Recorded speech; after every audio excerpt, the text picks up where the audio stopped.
Do black women hate their hair? We will answer that question today. I love my hair.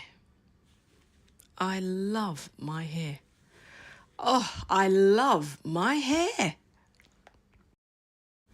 I love my hair. I love my hair. Oh, I love my hair. I love my hair. I love my hair. Oh, I love my hair. My hair is my crown, my curls, my coils, my braids, my locks. They carry the wisdom of my ancestors and the pride of my people. I'm not defined by Eurocentric standards. I'm defined by heritage, by resilience, by beauty. Every strand tells a story of survival. Every style speaks of a language of power. My hair is not a burden. My hair is a blessing. My hair is me, bald, African, and free. The cultural significance of natural hair across African communities is a powerful reminder of self-love and cultural pride. Every curl, every braid, every coil is more than style. It is heritage made visible. Whether you wear it an afro, embrace your curls, or are discovering your natural texture for the very first time. Remember this, your hair is not simply hair. It's a living expression of who you are and where you have come from. Hair is one of the most undeniable forms of self-expression. In a language without words, communicating identity to the world in an instant. But in cultures shaped by systematic racism and sexism, this language has often been weaponized. What should be celebrated as beauty and uniqueness is often judged and stereotyped or even punished. This is why the politics of black hair continues to matter, because as one truth reminds us, hair matters. It matters to all of us because it's a form of non-verbal communication. This is not new. For more than 5,000 years, African civilizations have known what the world is only now beginning to understand. Hairstyles carry a message of meaning. They told of a person's marital status, their age, their religion, their ethnic roots, their wealth, even their rank within society. In some cultures, a surname could be guessed by examining the hair. Each clan with its own distinct style. In others, the very shape of the hairstyle reveals a person's geographic origins. Hair has identity, heritage, and belonging, woven together in strands that told the story of an entire people. Today, when a black woman or man walks into a boardroom with natural hair, or when a child wears braids in the classroom, they're not just wearing a style. They are carrying forward thousands of years of cultural memory. They're refusing to let their history be erased, their pride be silenced, or their beauty be redefined by someone else's standards. So when you see natural hair, see more than the aesthetics, see history, see resistance, see love, because natural hair is not just fashion, it's a crown of identity, a crown of heritage, a crown that declares boldly, without apology, this is who I am, and I am enough. My hair is my crown, my curls, my coils, my braids, my locks. They carry the wisdom of my ancestors and the pride of my people. I'm not defined by Eurocentric standards. I'm defined by heritage, by resilience, by beauty. Every strand tells a story of survival. Every style speaks of a language of power. My hair is not a burden. My hair is a blessing. My hair is me, bold, African, and free. When we talk about African women's hair, we're not just talking about style. We're talking about survival. We're talking about identity. We are talking about a battleground where ethnicity, gender, beauty, economics, and politics all collide. The debate is contentious, not because of hair itself is controversial, but because what it represents has always been threatening to a system of power. For centuries, Euro-Asian beauty standards told the world what was professional, desirable, and acceptable. Straight hair, smooth textures, conformity to Euro-Asian beauty standards. But where did that leave African women? Afros, locks, braids, twist. The natural glory of African heritage were branded unkept, radical, or even dangerous. So for African women, something as simple as showing up with natural hair became a political act, a silent revolution, a declaration. I exist as I am, and that is enough. But it came at a cost, because in a society that prized assimilation, that choice often meant exclusion, discrimination, or judgment. Think about this. A young African girl suspended from school because her braids broke dress code. A professional African woman turned away from a job interview because her natural hair looked unprofessional. This isn't fashion. This isn't vanity. This is economics. This is education. This is an opportunity denied. That is why the laws like the Californian Crown Act, which ban discrimination against natural hairstyles, have become more than just legal debates. They are civil rights battles.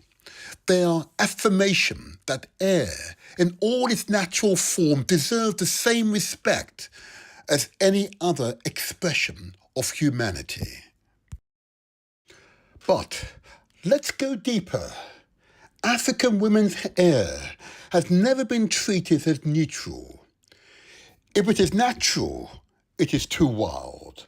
If it's straightened, it's too Euro-Asian. If it's braided, it's too African-centric. This hyper-scrutiny is not about hair, it's about control. It connects to a wider pattern of regulating African women's bodies, dictating what they wear, how they speak, how they should appear in public spaces. In reality, these aren't rules of professionalism, these are rules of power. And then there is business. The African hair care industry is worth billions, yes, billions of dollars each year.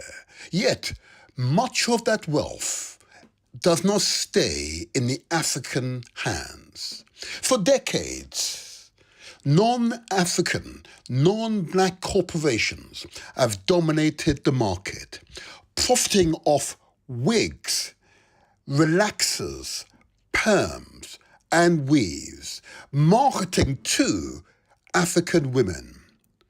So when we talk about hair, we're talking about economics. Who owns the industry? Who profits? Who decides what is beautiful? Even the personal choice of wearing a weave, a wig, or a natural style becomes wrapped up in questions of ownership, capitalism, and power. Let's be honest, the politics of African hair doesn't just come from outside the community, they live inside it too. Within African families and neighborhoods, hair can spark debates about authenticity, assimilation, and class. Natural hair may be celebrated as liberation. Straighten or Euro-Asian styles may be criticized as conformity or even self-hate. And these tensions are generational. Civil rights activists of the 1950s embraced straighten hair to survive respectability politics. The Black Power movement of the 1960s reclaimed the afro as a symbol of pride and defiance.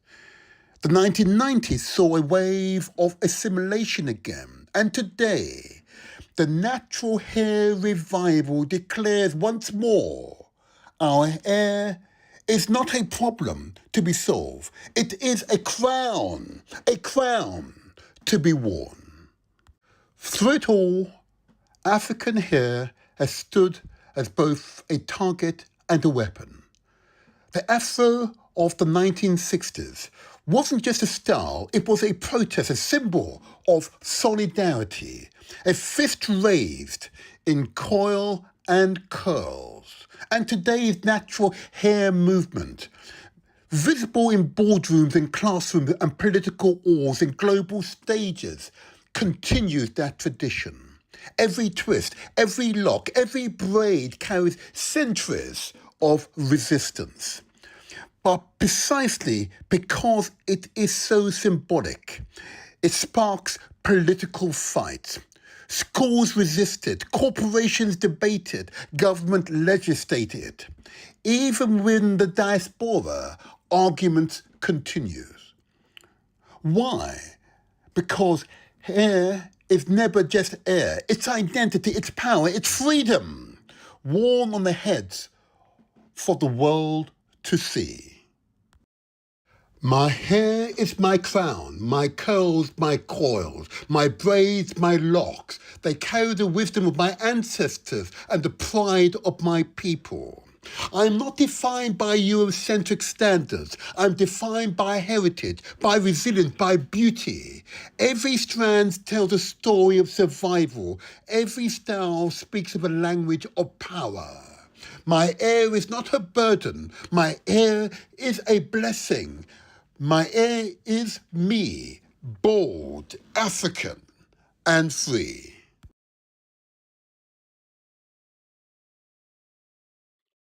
And there you have it. And there you have it. And you have a sense of the theme for today's podcast here on The Motivator Show. Because this is where we translate our words into action and where success is ours for the taking. That you have to believe, people. That you have to believe. Oh, yeah. Oh, yeah. It is a mindset, a positive, forward-thinking, forthright mindset. Success is ours for the taking. And today's theme, truly, I know is a little sensitive. It's a little sensitive, but it's one that must be discussed. It is one that gets to the heart of the environment that we currently occupy, and one that needs to change. And we should do so. And we shall do so. Welcome back to the Motivation Show, and thank you for your support.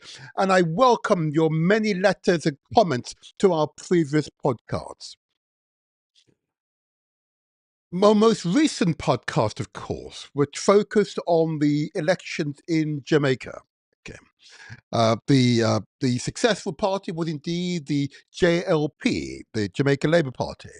I congratulate the leaders of the Jamaican Labour Party on their success in the most recent general elections. Although, I've got to say, our colleagues and comrades from the PMP made an outstanding presentation. Those supporters here in Britain and Europe most certainly made a substantial presentation, a presentation which I know resonated with many thousands of diasporan African, diasporan Jamaicans around the world. So well done to PNP UK. Well done. And long may you continue your outstanding works. Well done. Well done, comrades. Well done. Excellent presentation. Excellent presentation. Of course, these podcasts are not simply an information exchange. They are intended to stimulate and motivate you into action. They're intended to empower you. They're intended to raise your level of confidence, your feelings that you can do. There is no barriers to what you can achieve. And if you hold the hand, if you embrace those who share your mindset, share this mindset, I'm assuring you, together, you can transform the world. At the very least, you can transform your current predicament, your current lifestyle.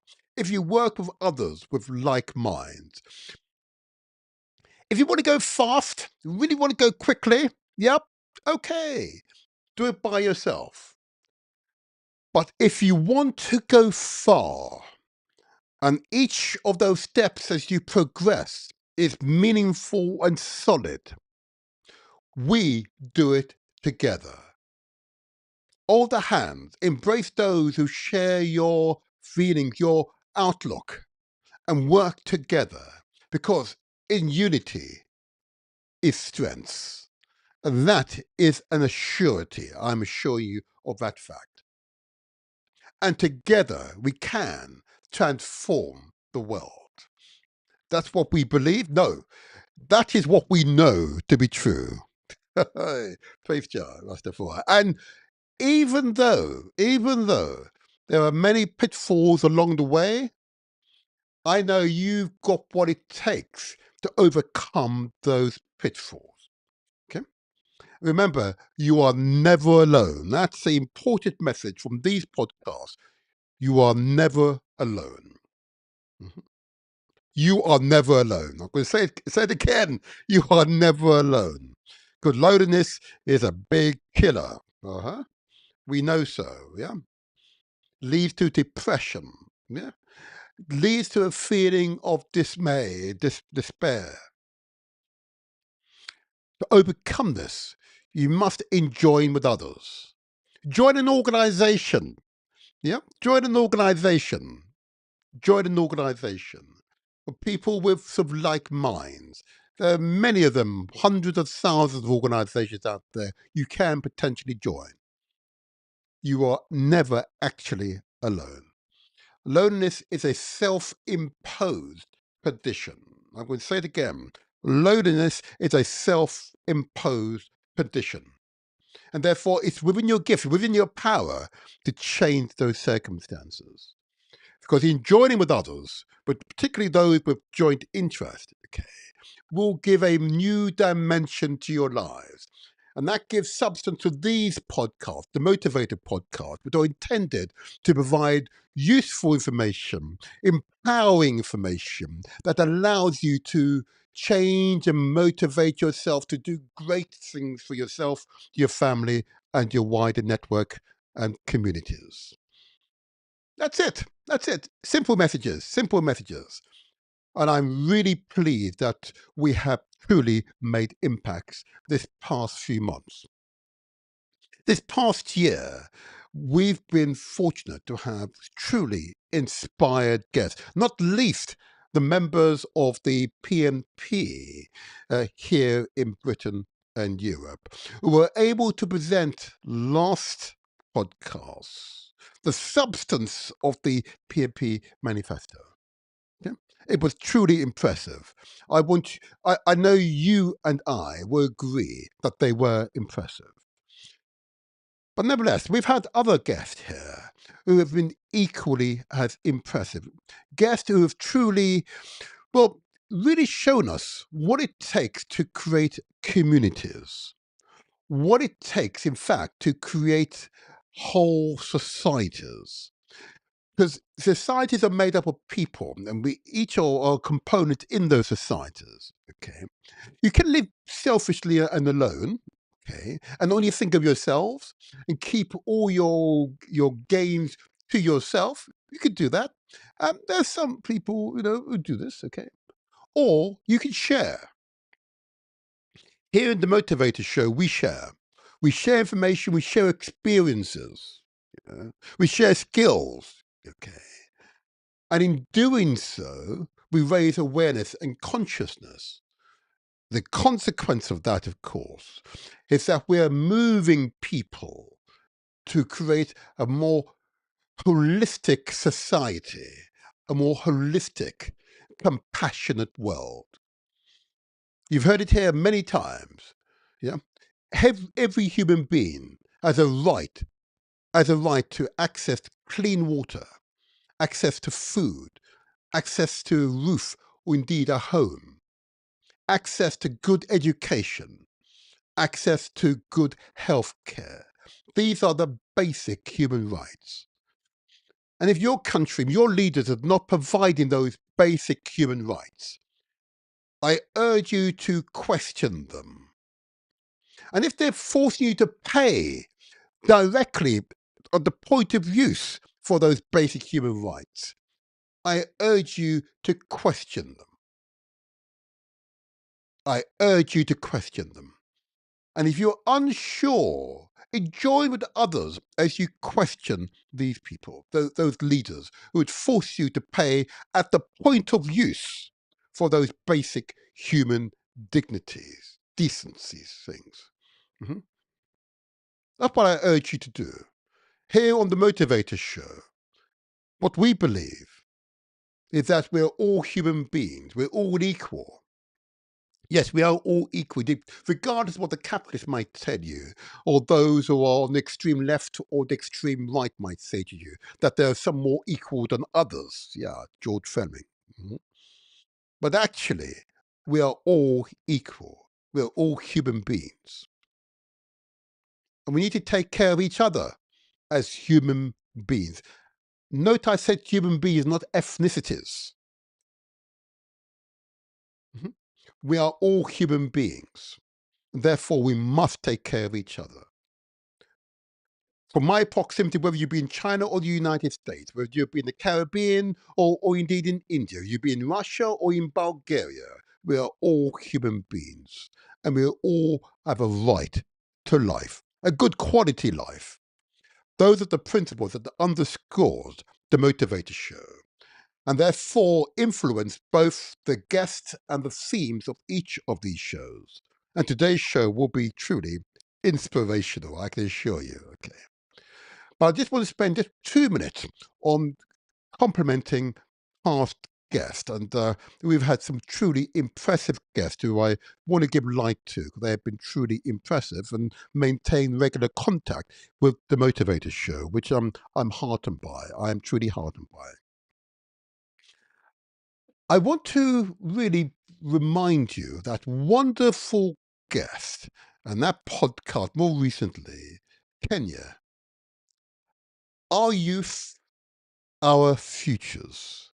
Mhm. She was a most outstanding presenter, and she provided that forward thinking, youthful perspective on society. Mhm. Of course, in each of these podcasts, we give a thumbs up to the young president of Burkina Faso. Yes, absolutely. Yeah. Captain President, His Excellency Ibrahim Traore. Well done, sir. Keep up the good works. I study each day the progression of that regime. I also want to give praise and respect, of course, to the leaders of the two other Sahel countries, yeah? And that's Mali and Niger, who have joined with Burkina Faso to create the Sahel Union. We want you to succeed. We want you to succeed because one of the ambitions for most Africans is a Pan-African view of Africa. And by that we mean African unity. That we achieve that unity without the shedding of blood. Here in Britain, where I'm at the moment, in order to achieve the one king, blood was shed. Enormous amount of blood was shed. In the United States of America, in order for the land to be controlled and indeed to gain independence from Britain, blood. Tens of millions of people died. Human beings died. Okay. Similarly, in China and in Japan, great nations, but tens of millions of human beings perished in order to create those empires, in effect, those countries, we now refer to them. The African way does not require the shedding of blood.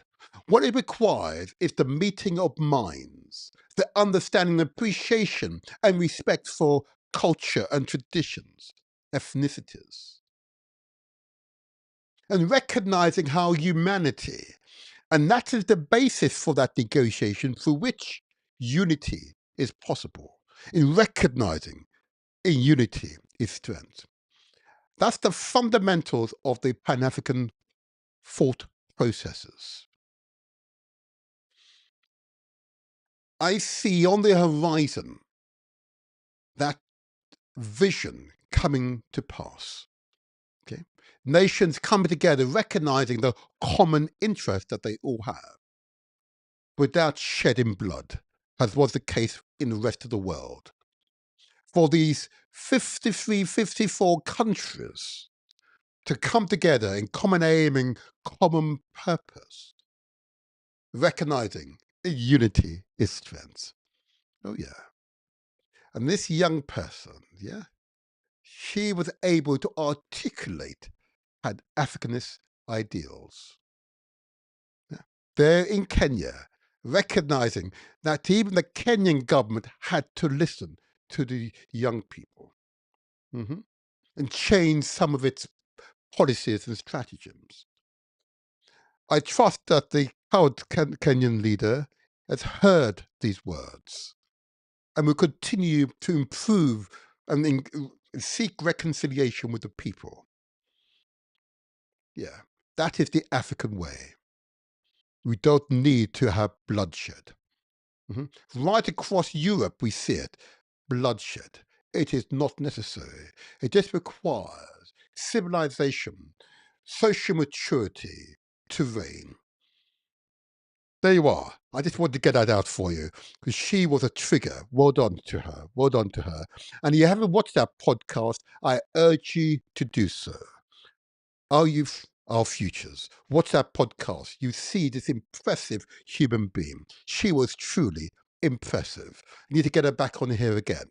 Get her back here again. Well done. Yeah, she stimulated my my presentation there. Truly inspired human being. Truly inspired. I also would want to give one other plug for another of our guests, of course. Okay. I want to give another plug and reminder of Chief Abundance. And of course, that episode, that podcast was focused on what happened when the diaspora visits Burkina Faso.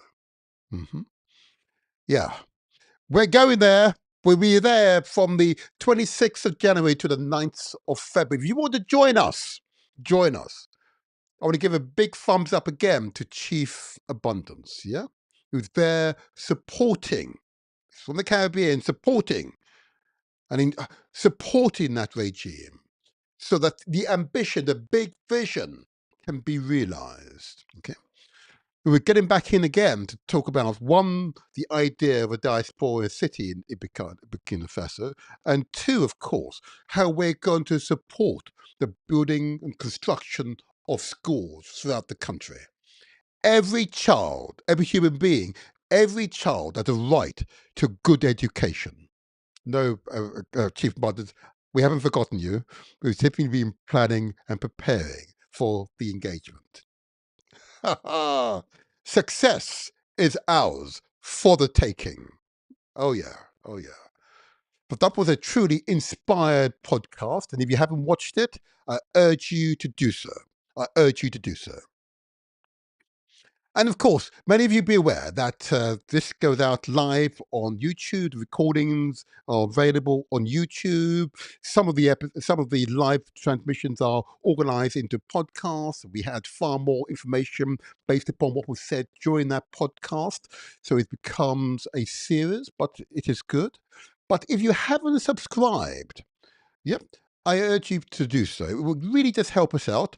It ensures that the YouTube algorithm will recognize this podcast as a place that people want to be associated with. Okay? The information is useful, inspiring, and so you come back again.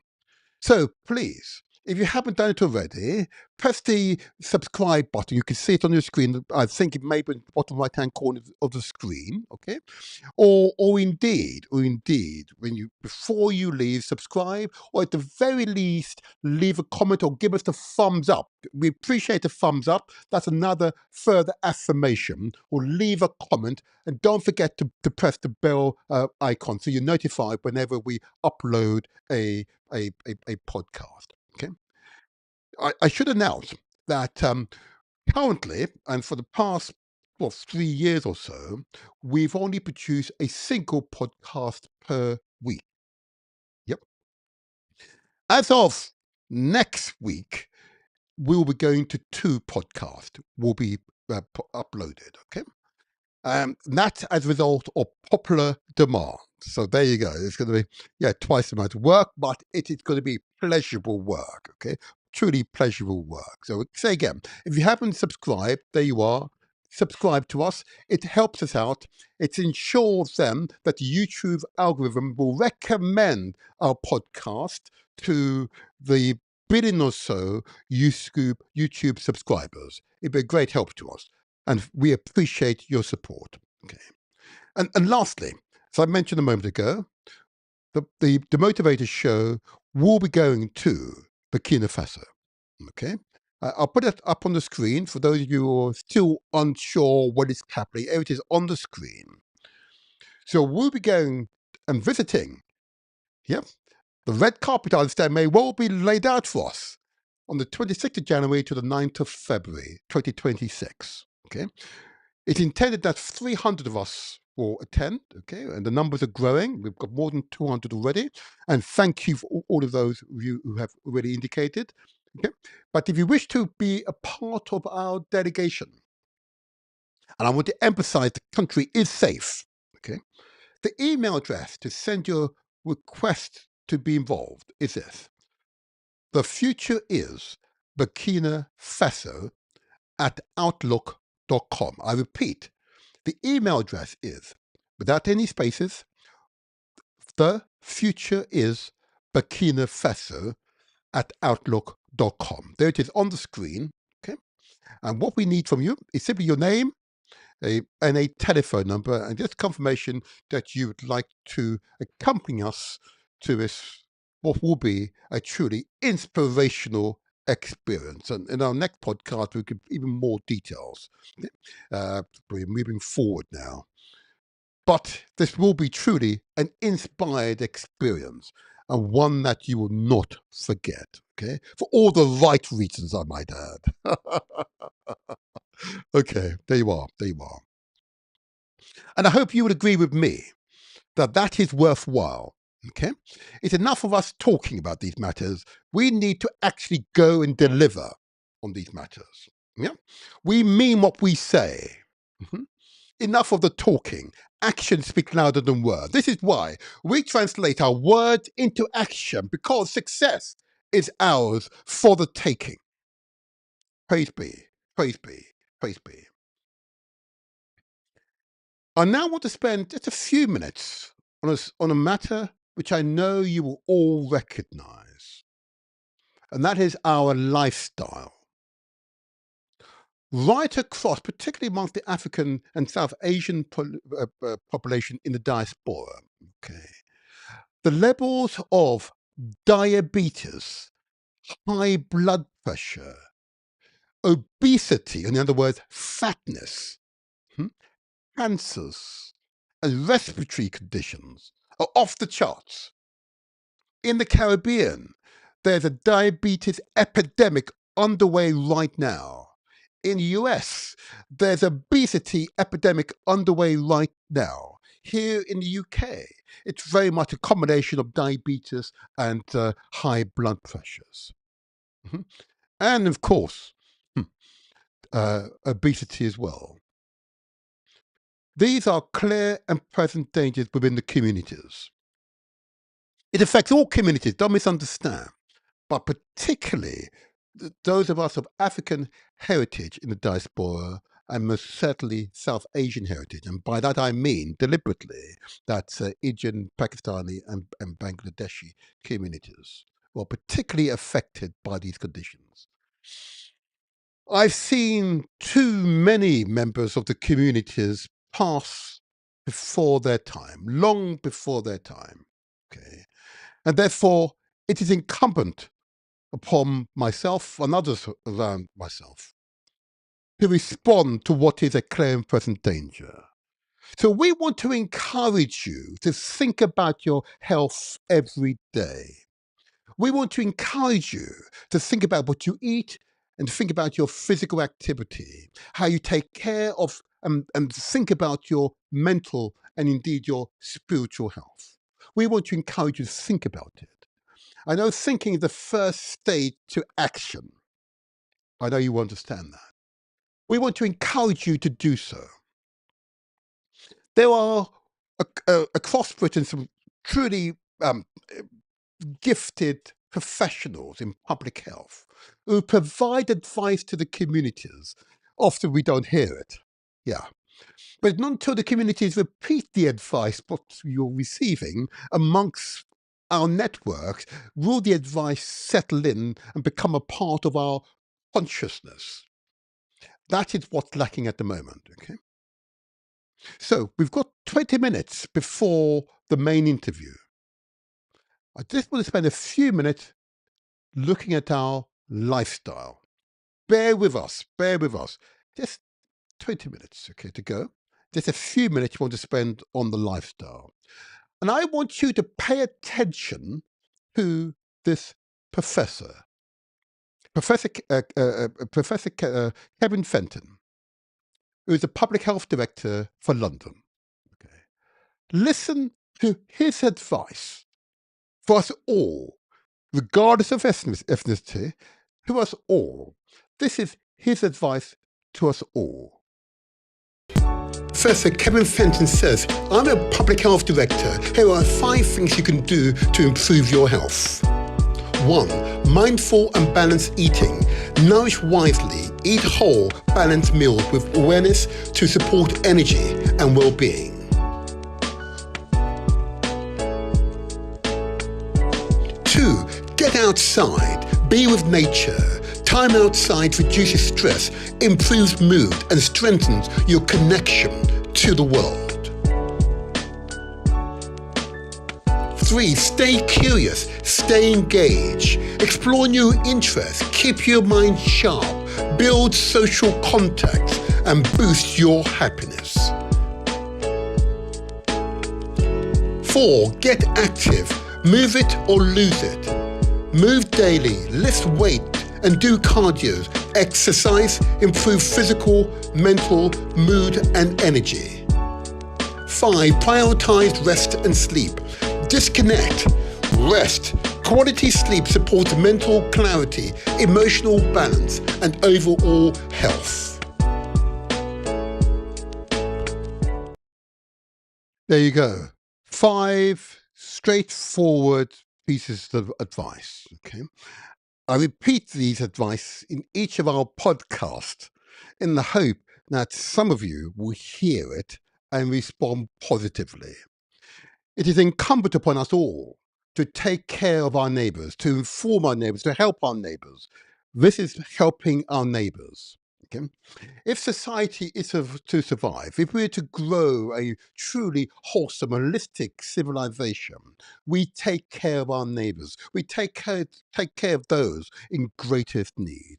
We ensure information is shared equally amongst us all so that we can all access and respond appropriately to the information provided. And I'm confident hearing from that professor who's a specialist in our lifestyle, understanding what is needed for us all to live a long, healthy lifestyle. If I repeat the message each week in, week out, that with some of you, you'll hear and respond positively to that message. So what I'm heartened by is the number of you who have responded positively to those messages, who've heard those messages, recognized their importance to you, how personally impactful they are for you, and indeed your family and your wider network. So what I'm heartened by is the number of you come together, common aim and common purpose, recognizing coming together, working together, you're likely to receive the result that you most want. Because when you're feeling down, when you're feeling a bit weak, but you're surrounded by people who are enthusiastic and are lifting you up, they lift you up, not physically, but mentally and spiritually. And in doing so, we create bond, stronger communities, stronger societies, a far more better world. So I want to compliment each one of you who've heard these messages and understood this message and are responding. Some of you may already be weighed down by some of these conditions, such as diabetes or hypertension, or indeed obesity or cancer. So I get it. But it's never too late. It's better to change and modify a lifestyle to a more wholesome one than simply giving up. So I'm privileged that I encounter people who are never going to give up, who want to succeed, who want a better lifestyle, and have overcome both religious differences, social class differences, education differences, or ethnic differences, have come together in common aim and common purpose. To recognize if we engage in positive action together, we create stronger communities. Stronger communities lead to stronger societies. Stronger societies lead to a better, more wholesome world, where no human being shall have to suffer and be deprived of those basic needs. So I want to play a short video for you. Our interview will be in 10 minutes. I want to play this short video for you, just so you can see a group of human beings who come together in common aim and common purpose in response to these lifestyle messages and understood. Working together, we can transform your own personal health, your family's health, indeed your wider community's wealth. That's the only way forward. So watch this video with a group of people who've come together in common aim and common purpose, pooled their resources, and now exercise together. This is your opportunity, if only for a minute or two, with me, to exercise together. Here we go.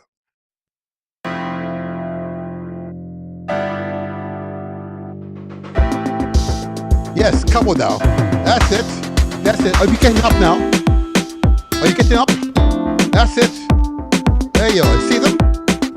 The big and the small, the wide and the thin. Yep. Different social class, different backgrounds come together in common aim and common purpose. There you go. Look at that. Get up. You're not on your seat. Get up. Just bend your leg now. That's it. Let's spend a few moments. There you go. Oh, I can feel my legs going. Oh my gosh. Yes, that's it. Are you doing the same? Oh, I can see you. Well done. Keep it up. Let's keep doing it. Yes, it. There you are. That's it. There you are. Hands up though. Arms up. There you go. Arms up. That's it. That's right. That's it. You've got it right. Come on now. Come on. Don't just sit and watch us. Come on. Join us. It's for you. That's right. Oh. Ah, yes. They're big and they're small. You see them? Hey. No shame here. Because there's some social maturity. That's it. We're working together with common aim common purpose. That's right. So you see the children are there as well. Inculcate good practices in the children. They take those practices so they are part of their adulthood. And practice to exercise every day. That's right. There you are. Oh, come on now. Oh, I see the messages coming up on my screen. Yeah, come on. Come on, exercise. It's only for 2 more minutes. Just 2 more minutes. There we go. Oh, yes, that's right. That's right. Yes, bend your knees again. Now. Come on, just try and bend your knees. The children are there. They're watching us. That's right. That's right. We're adding years to our lives. That's what we're doing now. That's it. You can do it. You can do it. There's no shame here. Don't worry. It's all good. God is well. Well done. Well done. That's it. See them? That's it. Up on your chair now. That's it. The scissors. That's right. On your chair. That's right. There you go. Off your chair now. On your chair. That's right. There we go. That's right. We're making progress. We're saving lives. This is what you need to do. If you can, it's only for a few minutes each day. And together we can transform the world. That's right. They've come together in common aim and common purpose. Put their resources. Exercise together. Yeah? If you want to go fast, you do it by yourself. Quickly. But if you want to go far, so substantial, so sustainable, we do it together. There you are. That's right. There you go. See them. 30 more seconds. That's it. 30 more seconds for you. That's right. We can justify this episode of the Motivator Show. This is where we translate our words into action because success is ours for the taking. That's it. And push your knees up. Push your knees up. Oh yeah. Oh yeah. That's right. You got it. You got it. You got it. You got it. That's right. Beautifully done. We need to keep ourselves reasonably fit. That's right. All righty. I'm going to close it down now. I think you did very well. You did very, very well. That's it. You all did very well. I got the messages. Yeah, you all did very well. Well done. Well done. That's it. Only for a few minutes, it makes all the difference. Yep. Improves your general feelings of well-being. Yep. If you're eating well, right balanced diet, yep, nice balanced diet, and you're exercising, at least you're defending against the usual maladies that's out there in the environment, okay? It's not a complete shield, unfortunately, but it improves your shield. That's what you want to do. Improve your chances. Particularly do it together with other people. You definitely improve your chances. Praise be. Long may you live long and prosper. Well done, people. Well done. Thank you for doing that. That's what we needed. That's what we needed. Now, what we need to do is now move to a position in which we can start a discussion. Discussion of course, on whether or not Black women, African women, hate their hair. Now, I'm told this is a controversial subject. I'm told it's controversial. Reasons I don't understand until I did the research. And I realized it's not that it's controversial, okay, as some of you may have seen in my intro video. It's just that hair has been used as a form of social and political manipulation of the African communities worldwide. Mhm. Not until I did the research, I better understood why this issue is so contentious. It's not contentious amongst Africans, I might add, okay? Whilst, of course, there's a natural tendency amongst Africans to go for natural looks and so on, okay?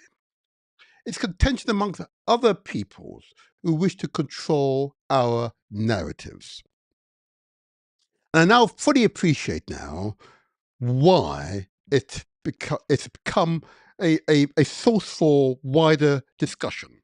Okay, it is interesting Obviously, the enslavement of my ancestors, it stopped in theory, what, 100 years ago, in theory?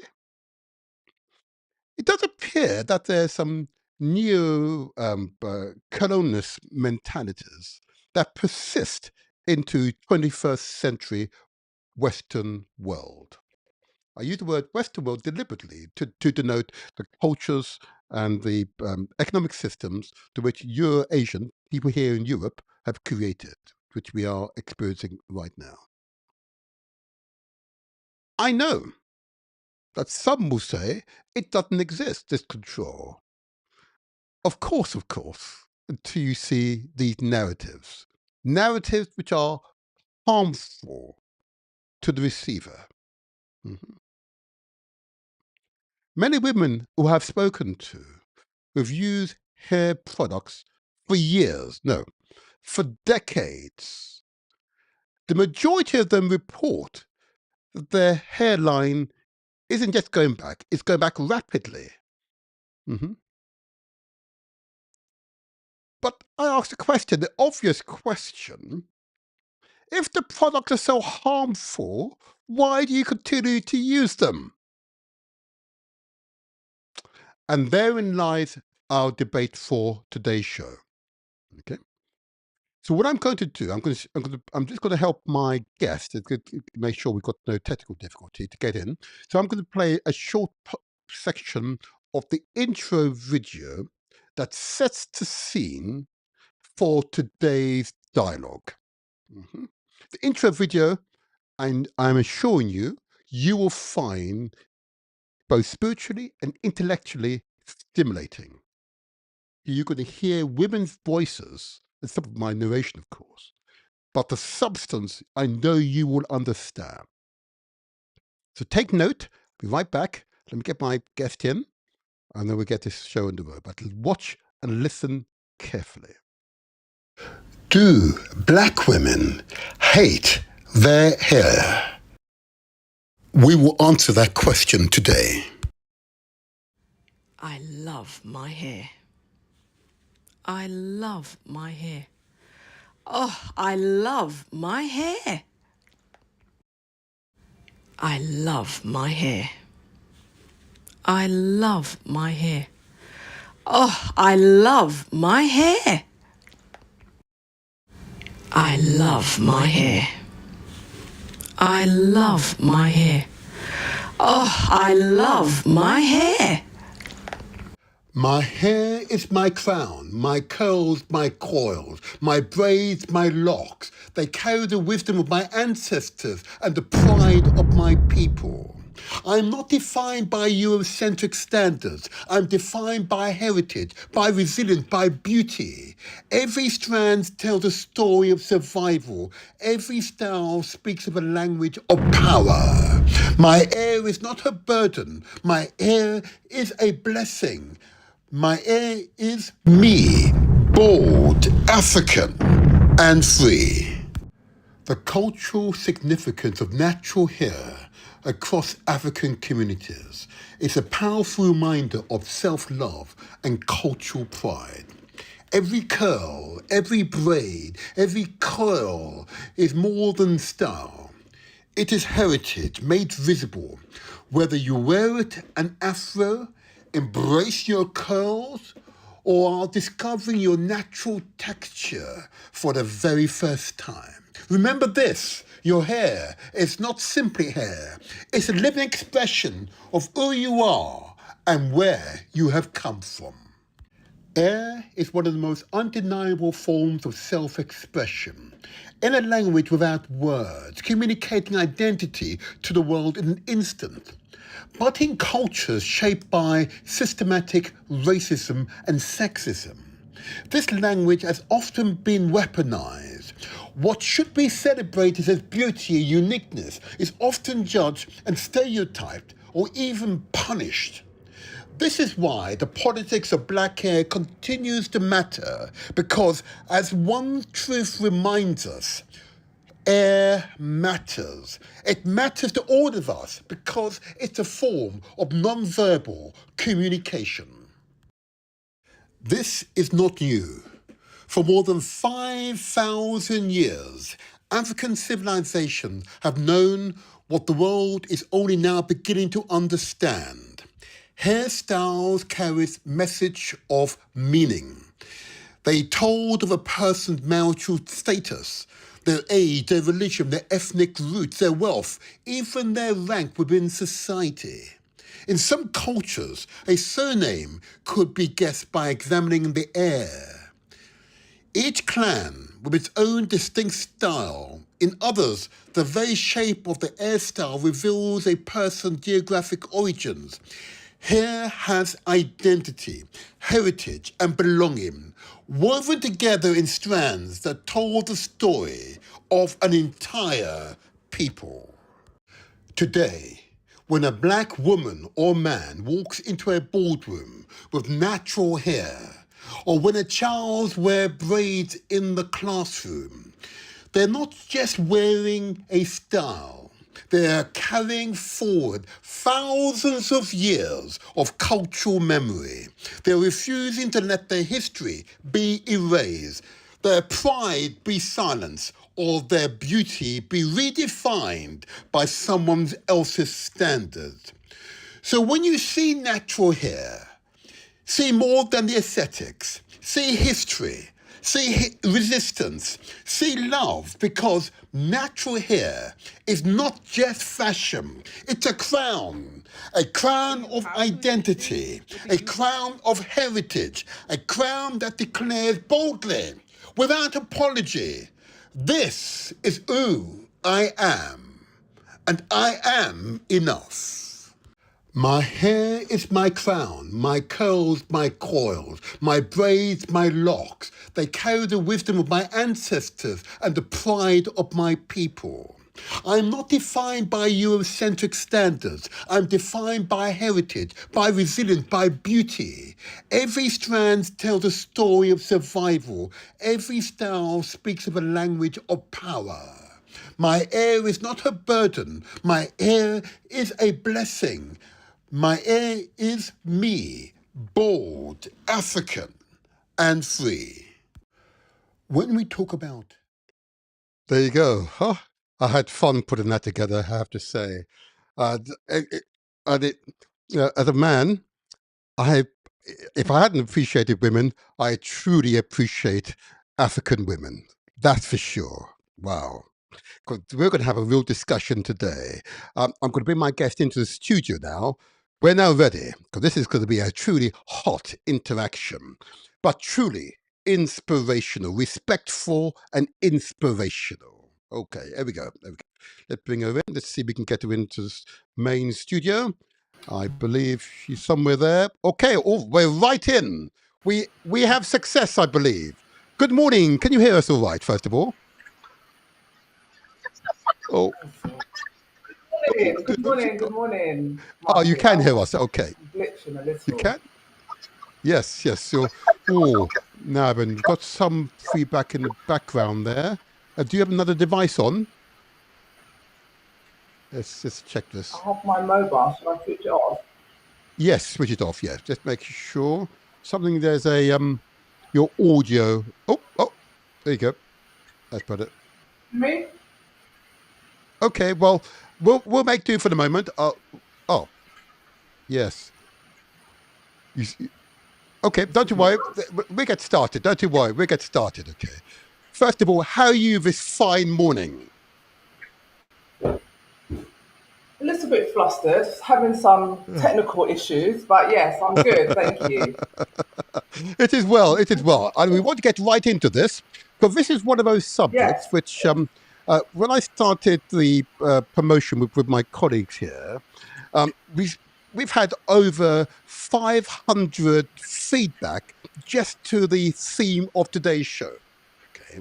Wow. But what I'm heartened by is that the majority, indeed of women, of course, a majority of women understood why we needed to ask the question. Okay. There were, of course, a few who thought that being a man, I should have no interest in the subject, which seems completely mad, of course, but never mind. Okay. But the vast majority wanted this discussion to be had here on the Motivator Show and was curious to how we're going to tackle the subject. Okay. Now, I know you, Kelly. I know you. Okay. But my audience do not at this stage.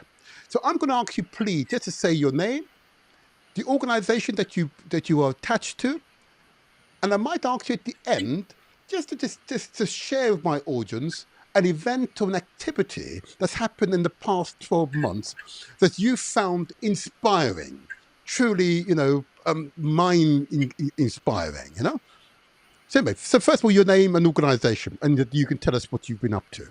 Go ahead.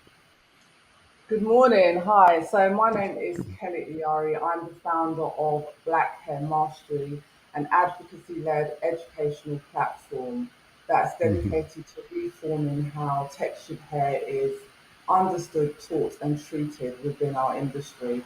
I'm passionate about raising the standards of Black hair care through education and inclusion. Your next question in terms, gosh. I would say that lessons. I'm not going to go into detail, but in life, and sometimes life can be like a spring. I always use this analogy of a spring. You go round, Okay. it feels like you're doing the same thing, but you progress at every time, at every point. And I feel like in the last year, going round my spring of life, I was presented with a lesson Okay. which broke me down, opened me up, tore me up, and Oh. I had to go through that and literally the baptism of fire to come out the other end and like a phoenix, So sometimes there are lessons in life that may be good, may be bad, but you have to go through them if you want to evolve as a person. So I hear you. I hear you. We hear you. We hear you. I believe we've all been through such an experience, to yeah, say the least. But if I may, and not to probe on Julie into this example, yeah. what came out of it? You said it raised your consciousness, but how did it impact you? How did it impact you in terms of what changes did it cause, if any, of course? My emotional depth. Understanding that I have a depth that I experienced that I didn't realize that I had. Indeed. Yeah. Yeah. And we'll leave it there. Yes. No, and audience, I can attest. My guest Kelly has most certainly got significant emotional depth, which is why she is here. Okay, it is true. It is true. Now, Kelly, you're slightly off center. You're on your. That's it. Oh, that's better now. That's better. But anyway, this is going to be good. So here we go. My first question, and I'm going to phrase the question, but we won't have a dialogue. Okay, a conversation. Okay. Put all my Uh, notes. and and this is what I wanted to put to you. Do diasporian, and I say black or people of African heritage, women, hate their hair? Is this generally true statement or not? Blunt, direct to you. There you are. No, I don't believe we Okay. hate our hair. We don't hate our hair. Okay. We love our hair. We just don't like it. Oh, yeah. Now that you have to explain. That you have to explain. Well, I think with the layered complexities of understanding our hair, the lack of education in the system, we do not understand our own hair print. We do not understand how our hair Uh-huh. works. So we give up. It's tiring. It's tedious. Long wash days. It's 2 steps forward, 5 steps back. Oh, it's growing with this, and then this breaks it, and so it's this hazardous cycle that we have with our hair, and it stems from a lack of education. So we don't hate our hair; we love our hair, but you get to a certain stage as a black woman, and I'm sure a lot of black women can relate, where, as a young girl, you have all this flowing hair, and Yes. Yes. you are then eaten up by the system. You go down the relaxer route. For many of us, we want that straight slick look. Okay. And once we go down a certain route with our hair, it's almost not impossible to get back to how our hair was. And so it just becomes this, like I said, a hazardous cycle. So no, I don't believe Okay. we hate our Okay. hair. We don't understand our hair. Well, that's a really interesting response. I didn't expect you to say that. That's again, as I said, people, but there's real depth here with Kelly. Um, not understanding our hair. So, in other words, the tradition to how to maintain your hair, particularly in diaspora, has been lost, and therefore it appears to be more of a burden than a proud crown on our heads. Interesting, interesting. I suppose you and I, of course, are part of that diaspora, and of course, that's part of that disconnect. Many of the diaspora currently suffers. And if you're away from your source for a generation or multiple generations, then some of the vital knowledge, you know, just to maintain our hair, can be lost. So that's one of the disconnects. Erased. Yeah, I would say erased. erase. Ooh, okay. I'm going to return to that particular point because is it erase or is it that we have chosen to forget? I want to pursue it just now because that's an interesting one, which it will take us down a slightly different path. But I'm prepared to go down. But I've got just another question I want to put to you in that case. Are diaspora and the Black or African heritage women aware of the health consequences of long-term use of most of these artificial chemicals contained in the majority of the so-called African or Black hair products? Is this generally true or not? That they are or not aware of the long-term impact of these chemicals? Mhm.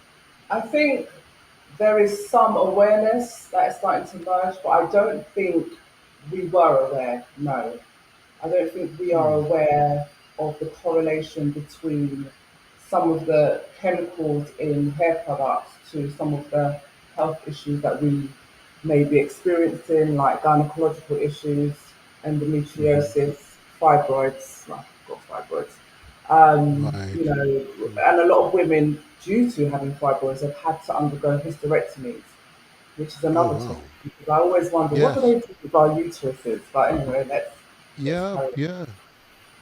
Okay. So you're correlating the use of these hair products with these secondary conditions, such as fibroids and so on. Now, that's interesting.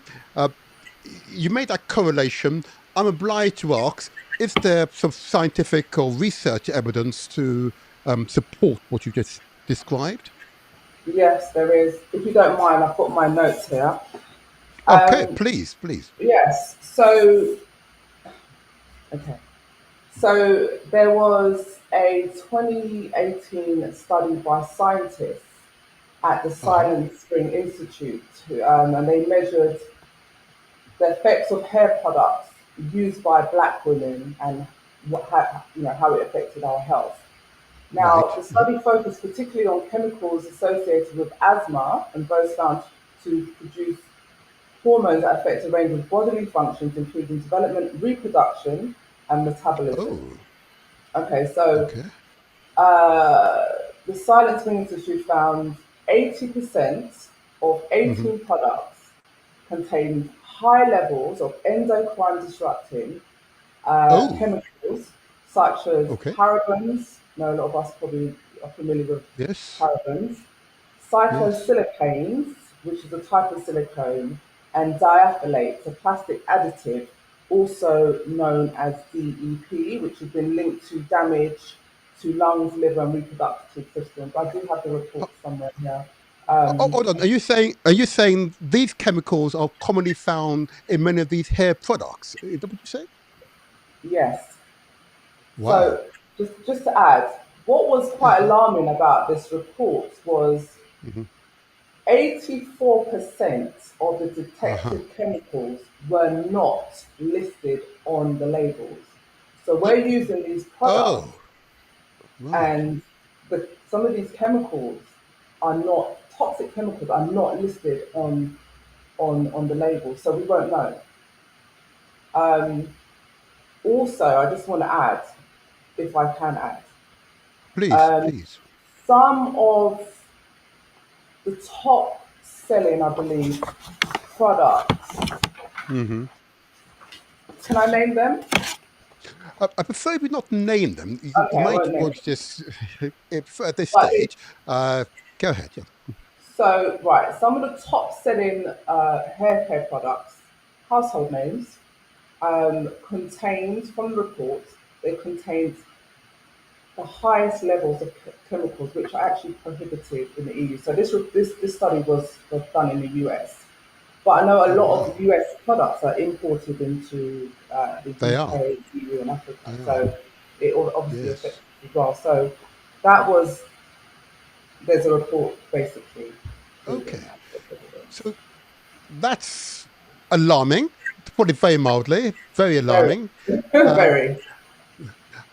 I suppose I would say to that, first of all, that report, I believe I've come across a number of reports not dissimilar to the one you're reading out now by statutory agencies set up to monitor the use of chemicals in our environment. Okay, so that report is one that we can reasonably rely upon, and there are the other that will substantiate that report as well.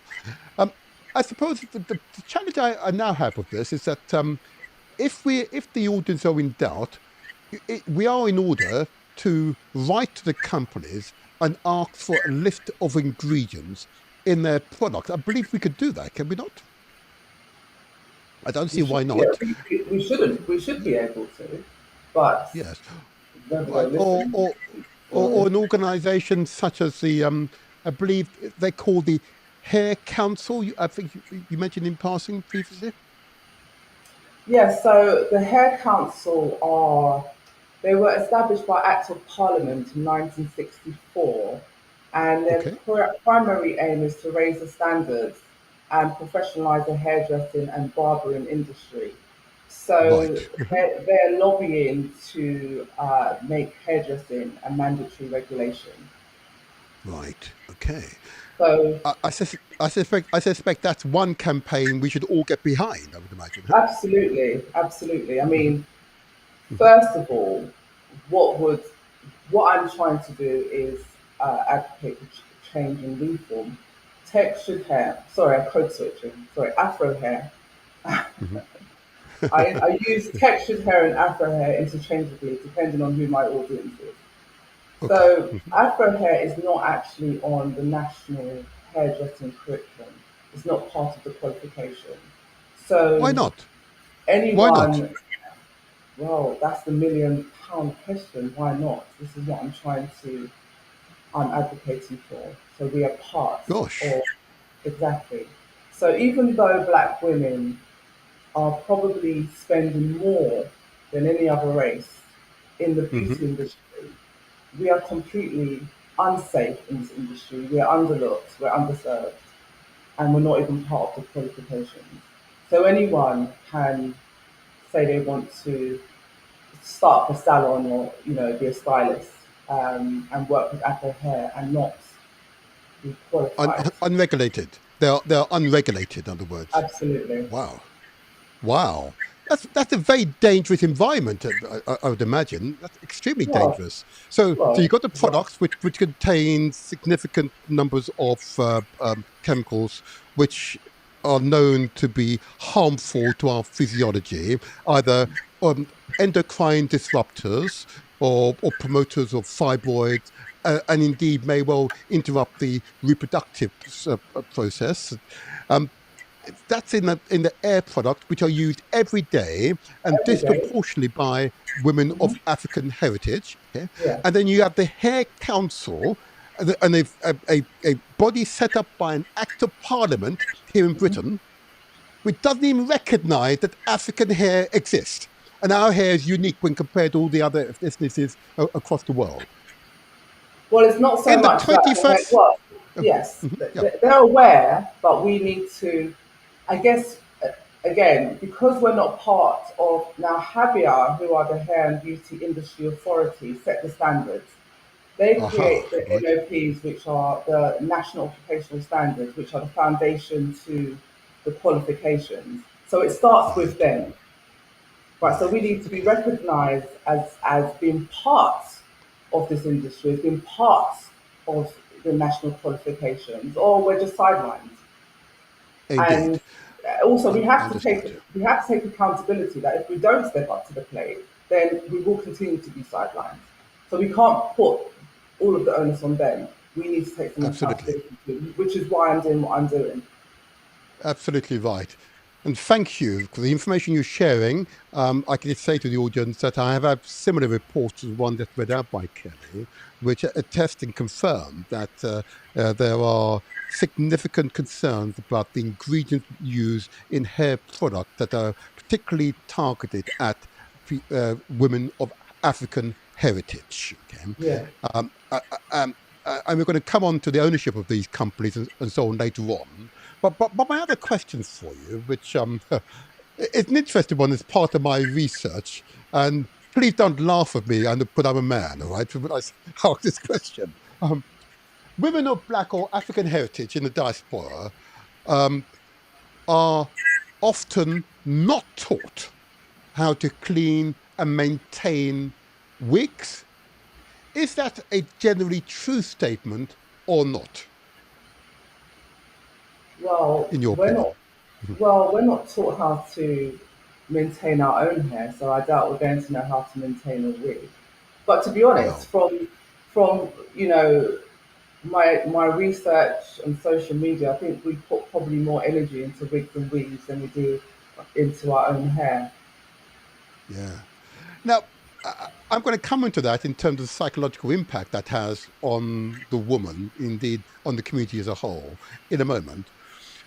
But these wigs are made essentially from either from plastic, which is essentially mineralized dead animals, or it's made from human hair, usually dead people's hair that they're putting on their heads. I personally don't understand it, to be honest with you. What is the why are wigs so popular? Is the question I've got to ask myself. Why do you want to cover your own natural God-given hair and put either plastic on top of your head or indeed dead people's hair on top of your head? Why is that so popular amongst African heritage women, Kelly? Because it's by design, it's systemic. It's Explain. systemic. Explain. Systemic. It's Explain. not just about us putting hair. If we look back in history, if we Mm. look at the Tinyon laws that was Hmm. established in early 18th century, Yes.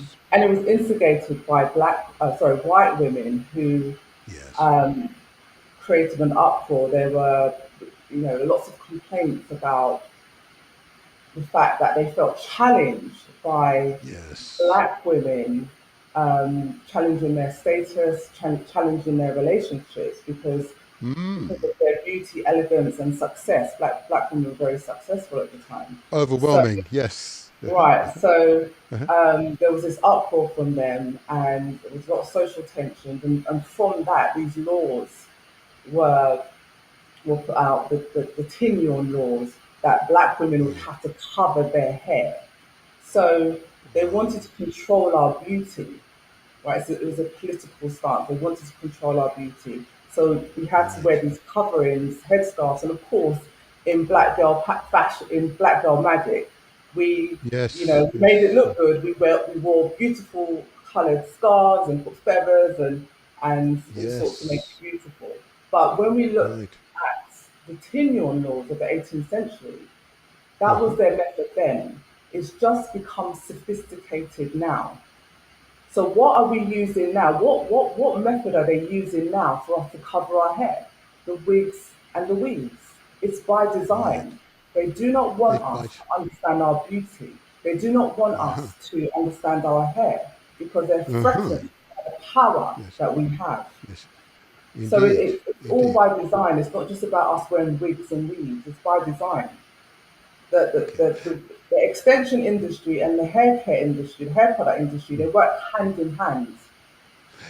Can I, before we go into the extension, you just keep focus on the wigs, and the points you've made are well made, because clearly there is an historical context to each of Yes, these situations, okay, and and that's what you're alluding to, and thank you for that. That truly has helped, and of course, the enslavement of our ancestors. Of course, this is still the backwash of it.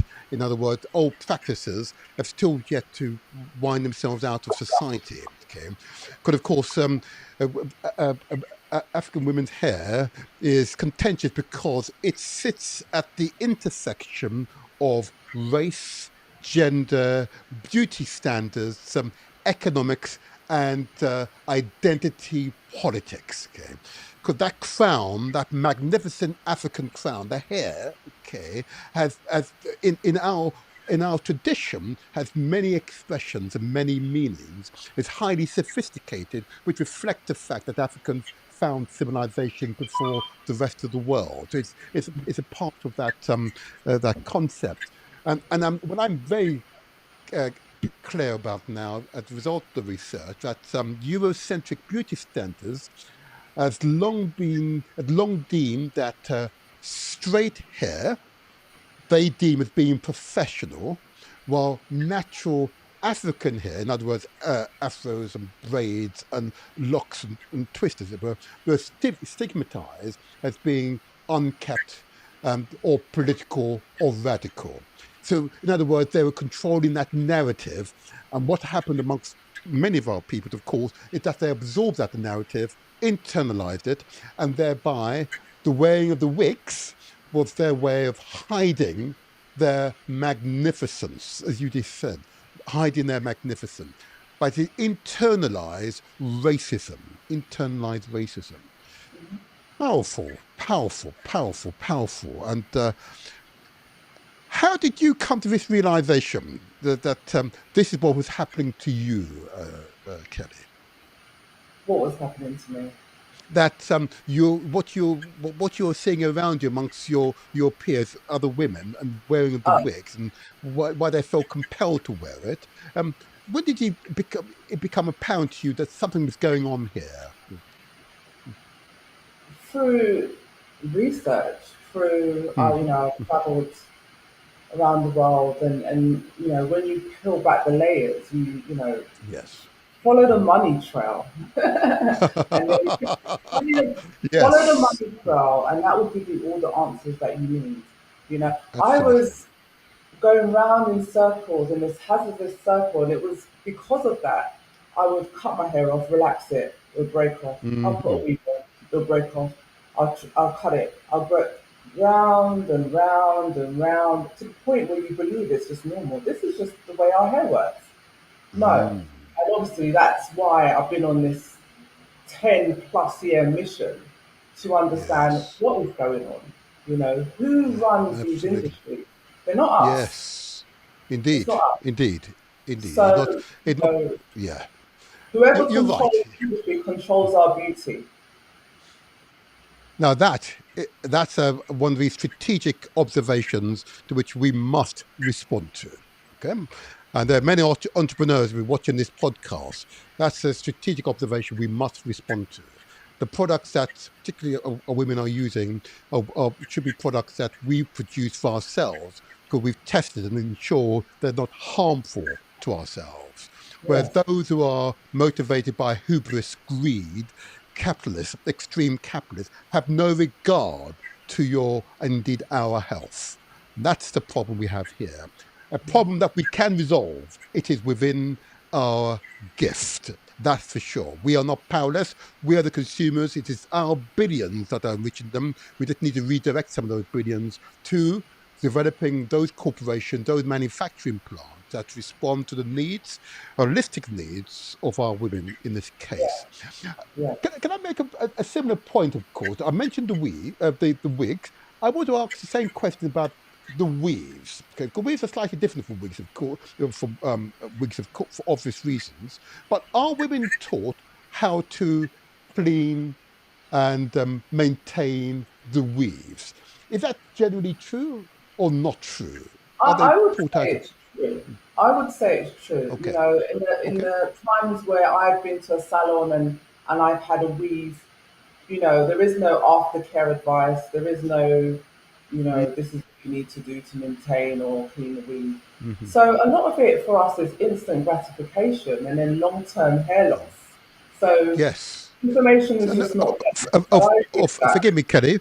Forgive me, Kelly. Can I just ask you to say that again? Instant gratification. What did you say? Say that again, So please. a lot with our hairstyles, a lot of it is to Mhm. do with instant gratification and long-term hair loss. Wow.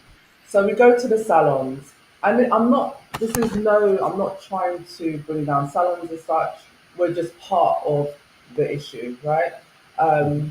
We're products of our environment. The education's not there, but with a lot of salons, their focus is on how the woman's hair looks when they Hmm. leave the salon. There's no care, there's no afterthought, there's no homework because hair care, real hair care, comes within salon visits. So there's no Right. information. So we're going with our beautifully done hair and we don't really know what to do with it once we get home. So that's what I Wow. mean about it. It's about how it looks, you know, initially, Okay. but when we get home, we don't, a lot of us do not know how to take care of our hair. So I've seen women with weaves and wigs on at the same time. Okay? I've seen women with more than one wig on, and I just don't understand it. Is there nevertheless a belief, though, that the wigs and so on enhances a woman's beauty? Is that maybe one of the engines behind why it persists within the community? I think with the wigs, we might be deluded to a certain degree in terms of the wigs. The wigs is a relatively new phenomenon. I think Okay. probably, and I've spoken about this. I think it was probably started by the entertainment industry. I remember clearly a friend of mine saying, "Can I name names? Can I name entertainers?" Or I don't know. okay, Mhm. a famous Okay. Okay. entertainer, and she said to me, she's wearing a wig. This was probably circa 90s at some point. And I said, Hmm. what do you mean wigs? Because we would associate wigs as big, bulky, sort of brick looking type things, you know, that our grandmothers Yes. would wear. And I was like, absolutely not. That's not a wig. Anyway, she was right. It was a wig. It's a lace front wig, but Right. which is initially used for entertainers or you know, people in you know theaters or doing shows or whatever, because it wasn't meant for day to day wear.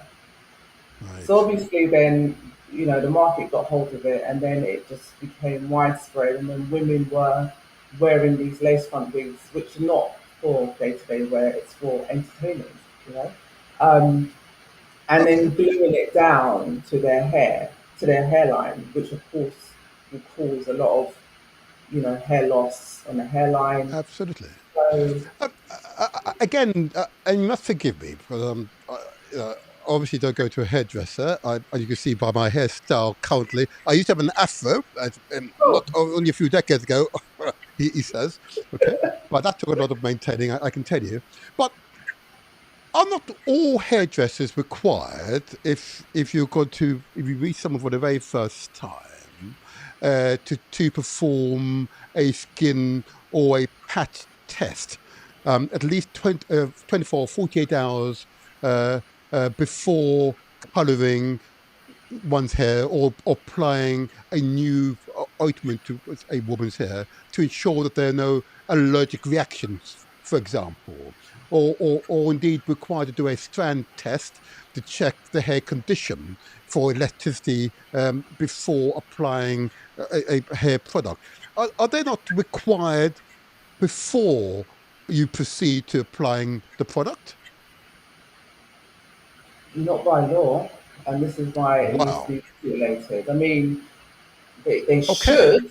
should do. It says it on the packet, but whether they do or not is probably by discretion, right? I mean, this is why it needs to be mandatory, needs to be regulated because So it's not. I'm going to say it again very slowly. Again, came out of my research. Okay, so I'm looking at it quite clinically, as it were, and if if I had a daughter and I was taking her to a salon for whatever reason, okay, this is what I would do, and I'm a bloke. Okay, I will not allow them to put any ointment or chemicals on her hair unless they've tested her hair in advance. Okay, one to test it for allergies, because might have an allergic response, and test the hair strand to test for elasticity to ensure that the product they're using on it will not harm, in this case, my daughter's hair. Now, that I definitely would do. And if women are not insisting upon that before a new product are placed on their head, it's little wonder I see so many of our women's community with airlines that is going back halfway up their forehead, up their skull, because they've applied products which clearly have not been appropriate for their skin type or air type. So it is up to the woman to take those steps, to make sure those steps are followed. But who is supposed to teach the woman, your peers, as it were, that practice? Who is responsible to teach them? Well, if nobody understands how our hair works, nobody is going to teach anybody because we're just walking blind, aren't we? And again, like I said, there's no regulation. The industry is not regulated, so anyone in this industry around hair can do whatever they want to do. Who do you complain to?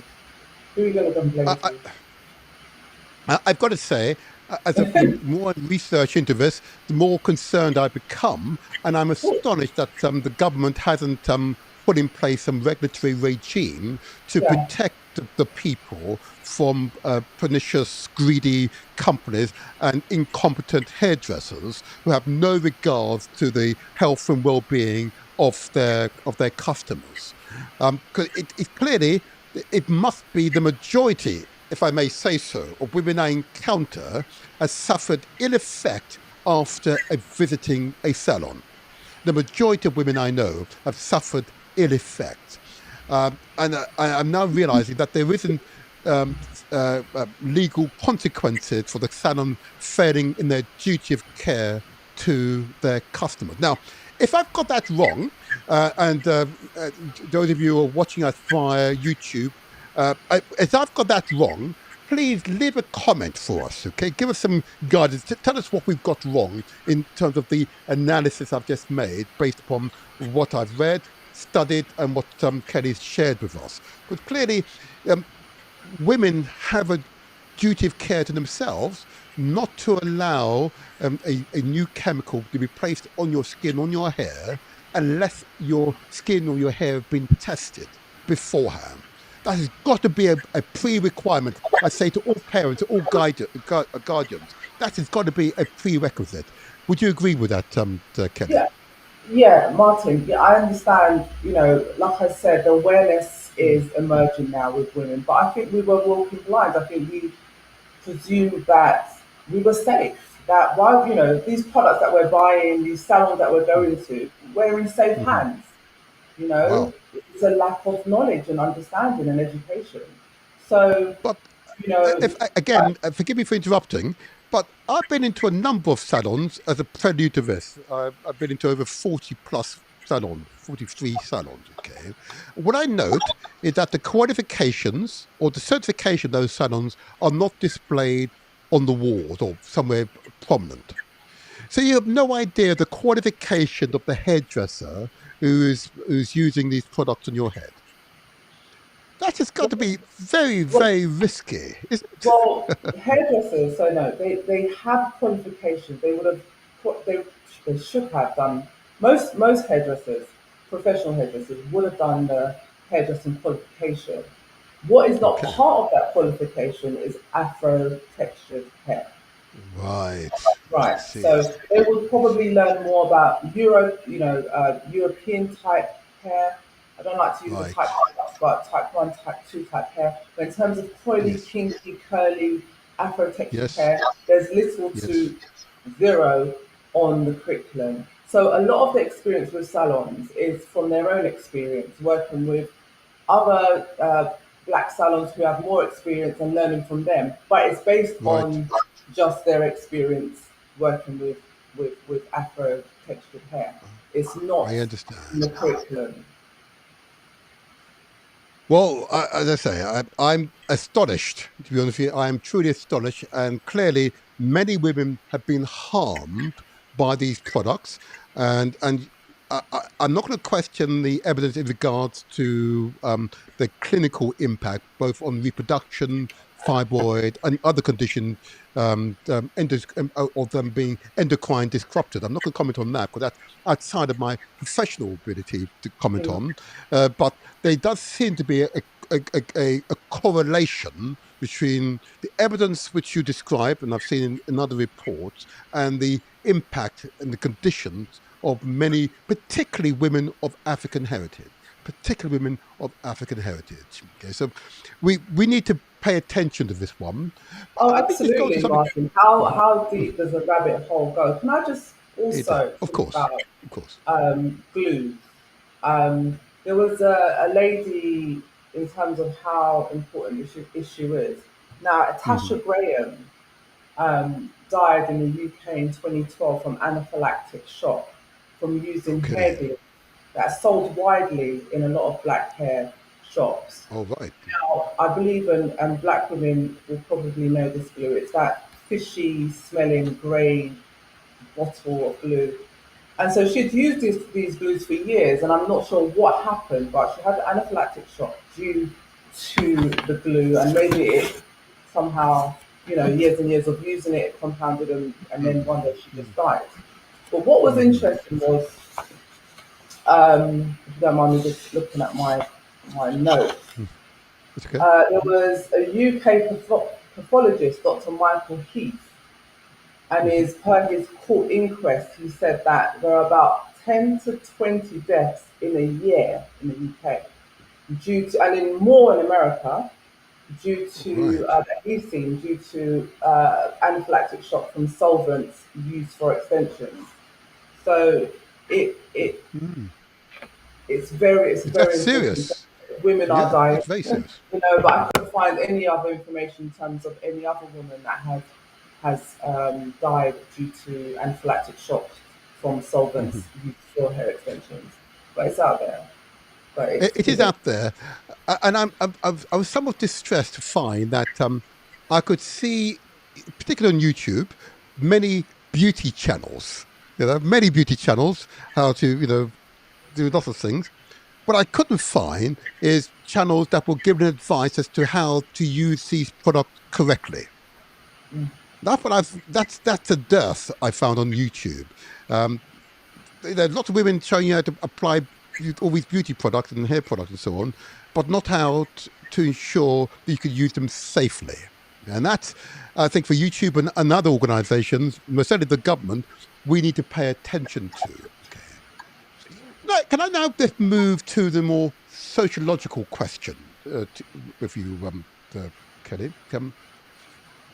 Um, women of black or African heritage and diaspora are often encouraged, either covertly or through various media sources, overtly by employers, insisting that straight air appearance is better suited within Western countries, thereby denying their African cultural hairstyling tradition.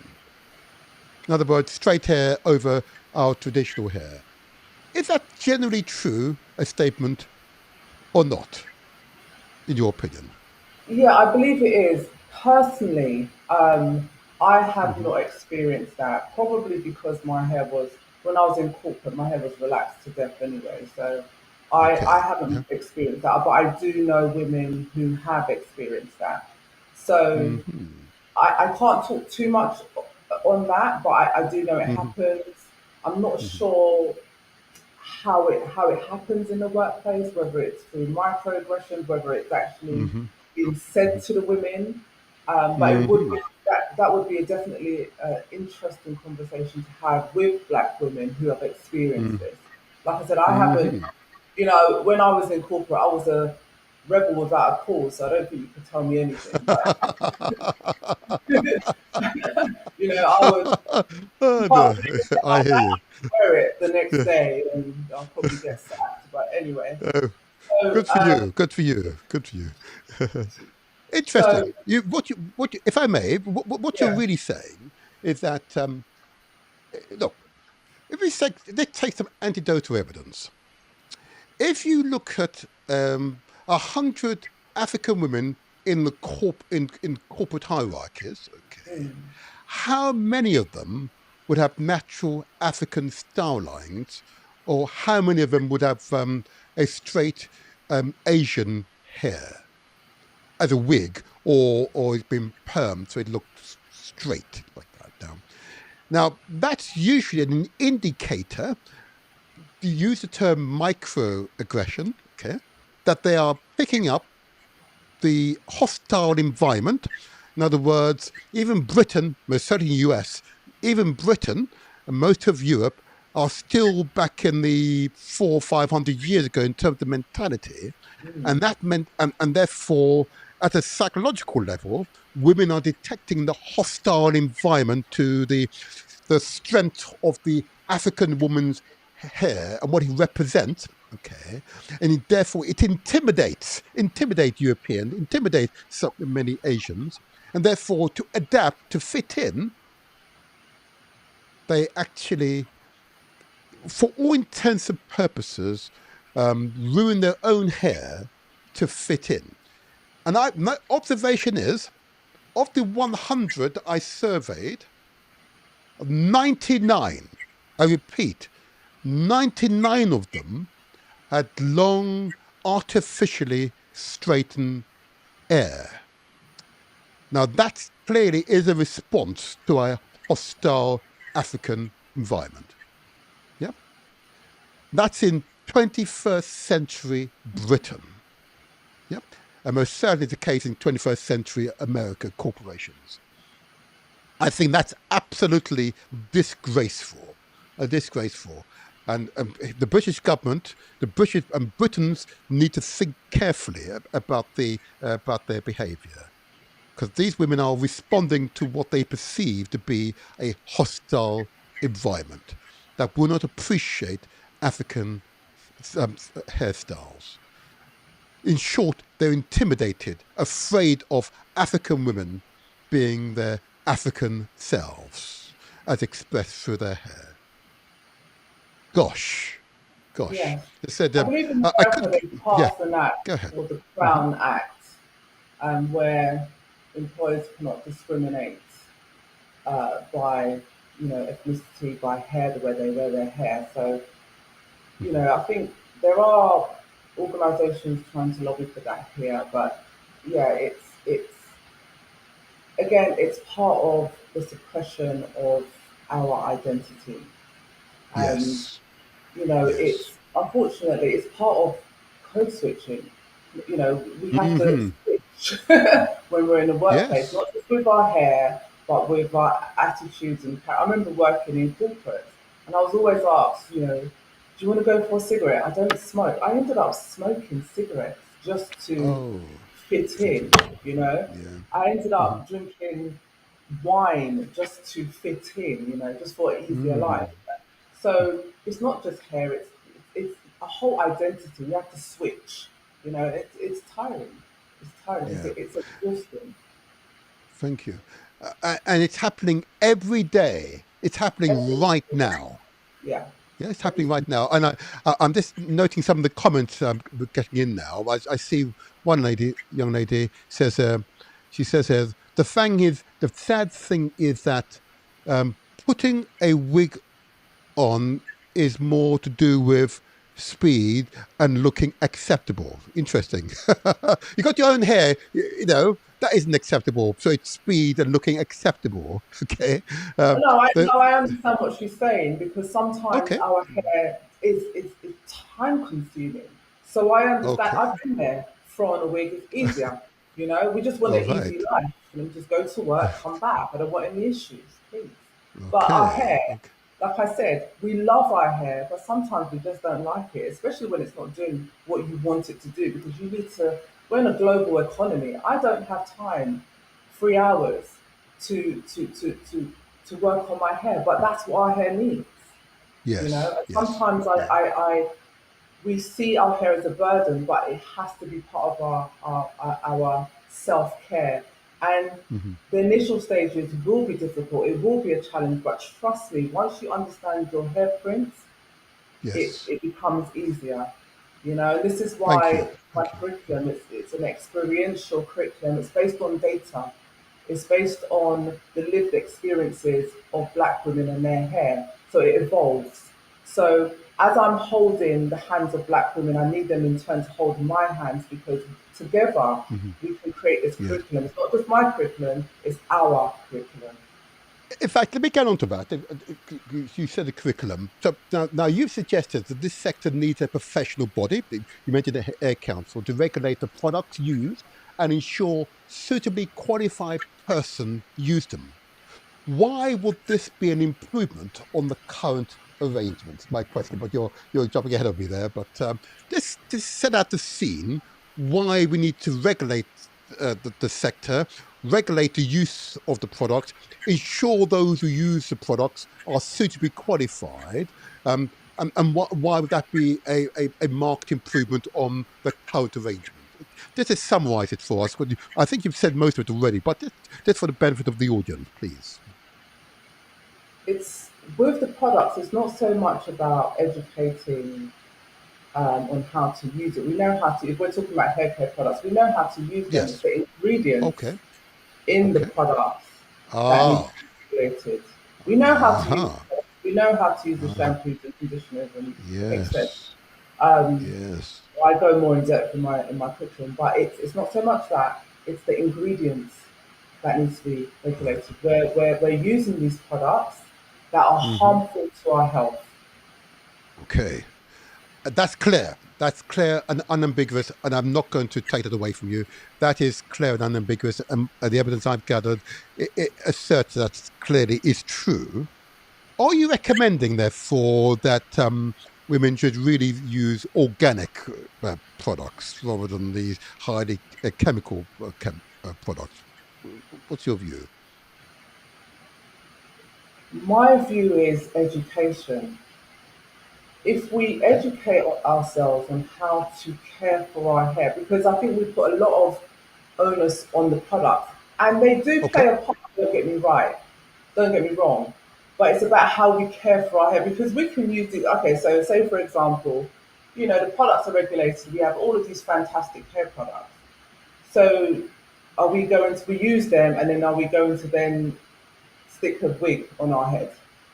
Ah, It's right. counterproductive.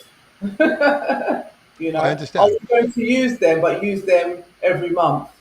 Are we going to use them? Are we going to use them in synergy? Are we going to use them correctly? Hmm. You understand what I'm saying? So it's about educating ourselves on how to look after our hair. The Yes. products help, yes, but it's not about the product. It's our methods, it's our techniques, it's our day to day, it's our understanding of our hair Hmm. and what we do to it. Now, Right. what I feel like we're in a hazardous cycle now, and it's a very Yes. sensitive subject for Black women when we talk Yes. about wigs and weeds. And Yes. if Yes. all over social media, it's our pain points, right? So everybody knows, okay, if I want to attack a Black woman, let's go for the Mm. hair, let's go for the Hmm. wig, because Hmm. it's a very sensitive issue for us. But we are Hmm. caught in a hazardous cycle where it's become our crutch. It's become this, Okay. we're dependent on it. And Right. what I'm trying to do is let's take ourselves out of that, because if we stay in that, we continue to be this behemoth of an industry. We have to understand Yes. our hair. Now, I understand that, some women will be like, I mean, a lot of women will say, well, we done it in ancient Africa and blah, blah, blah. Hmm. And Hmm. we did, but we didn't Yes. use other people's hair. We didn't use synthetic hair. We used our own Say hair. it. Say that loud. Say it We loud. had We didn't use other our own people's hair, hair. dead people's hair. Come Right. on. Go It on. was the elite groups, the royalties, um, people, high echelons of society in Africa that would wear these Yes. flamboyant wigs that were made from the community, from their own Yes. hair. We grew our That's right. hair to long lengths, which we probably can't imagine because it's been erased from our Yes. Yes. history. One of the things when we were Yes. colonized that they did is they shaved off our hair because it was part of Yes. our identity, it was part of our beauty. Yes. Our hair is Absolutely. the essence of our femininity, and they're trying to strip that away. So, Yes. and I'm going off point slightly, which I No, think is no. I'm happy because it correlates to the original question, and what you're really looking at is the sociological impact that history has had on today's society, and yeah, it is very important for people to understand that broader context. That the disconnect, the information disconnect, the yeah, vast majority of women, we're presuming, do not know how to maintain their own hair and yeah. therefore look for those shortcuts. Yeah? It is interesting.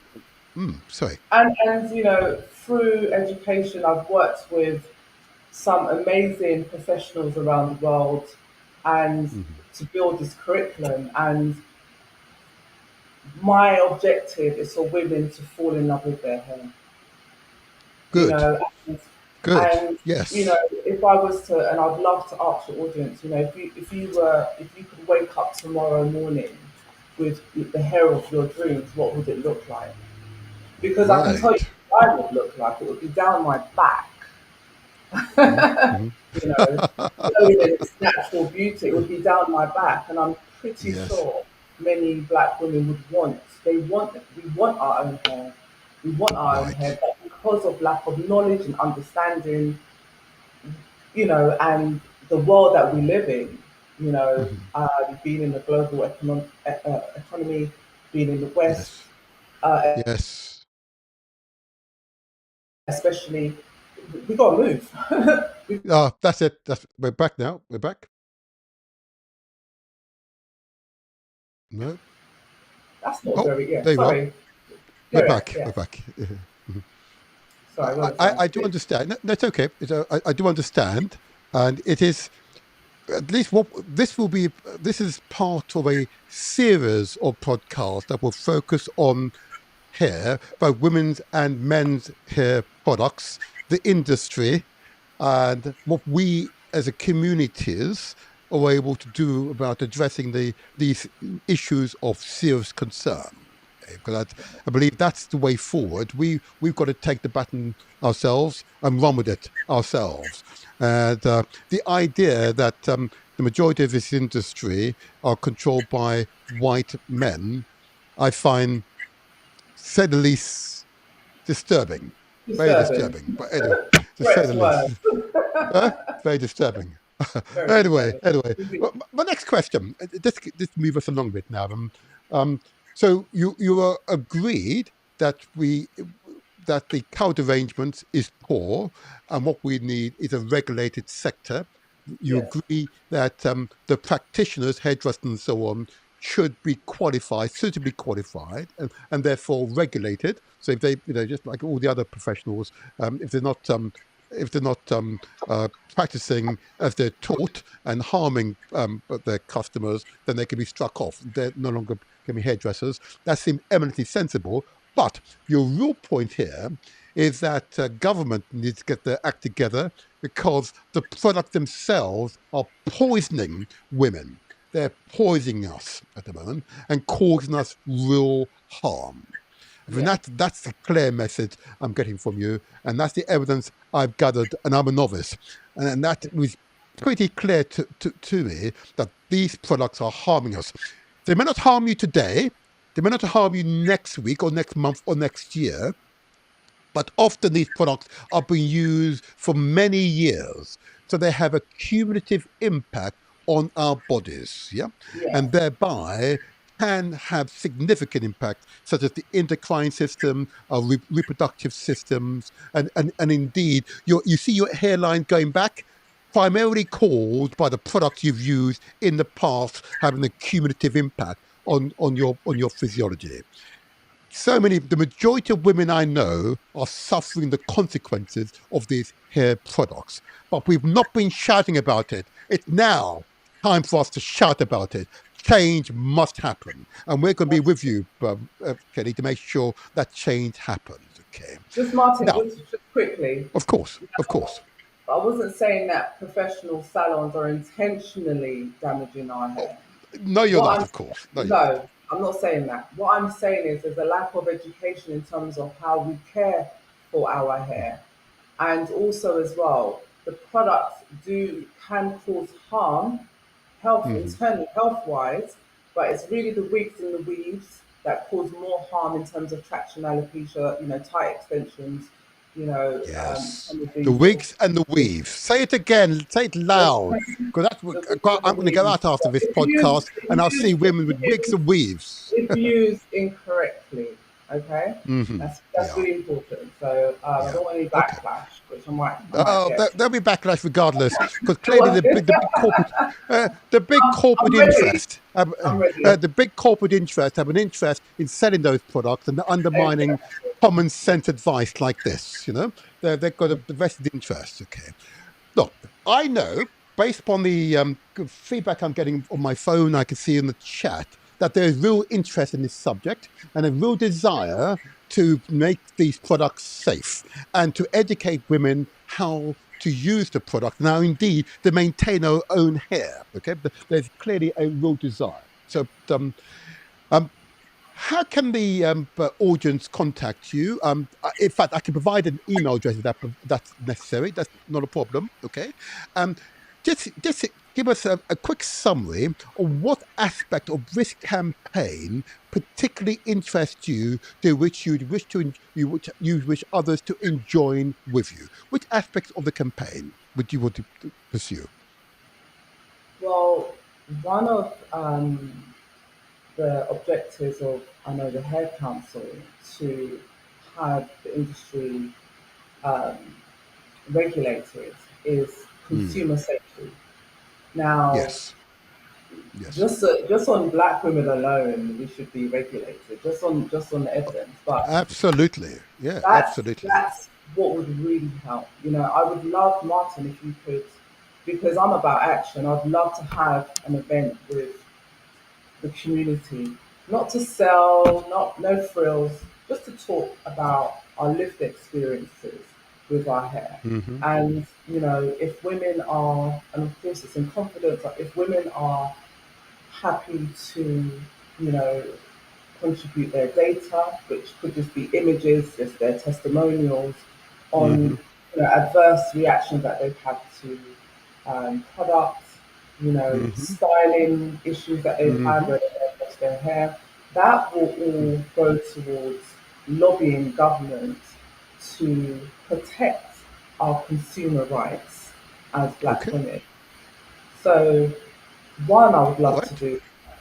So, and You, if are you you want, serious? Are you serious? want me to, If you're share serious, my social mm, handles, okay. um, so Can I you can, before you do that, before you do the social handle, I did want to capture. So the Motivator Show will be more than happy to work with you for an event. Sorry, a gathering of women and men, I'm sure, to yeah.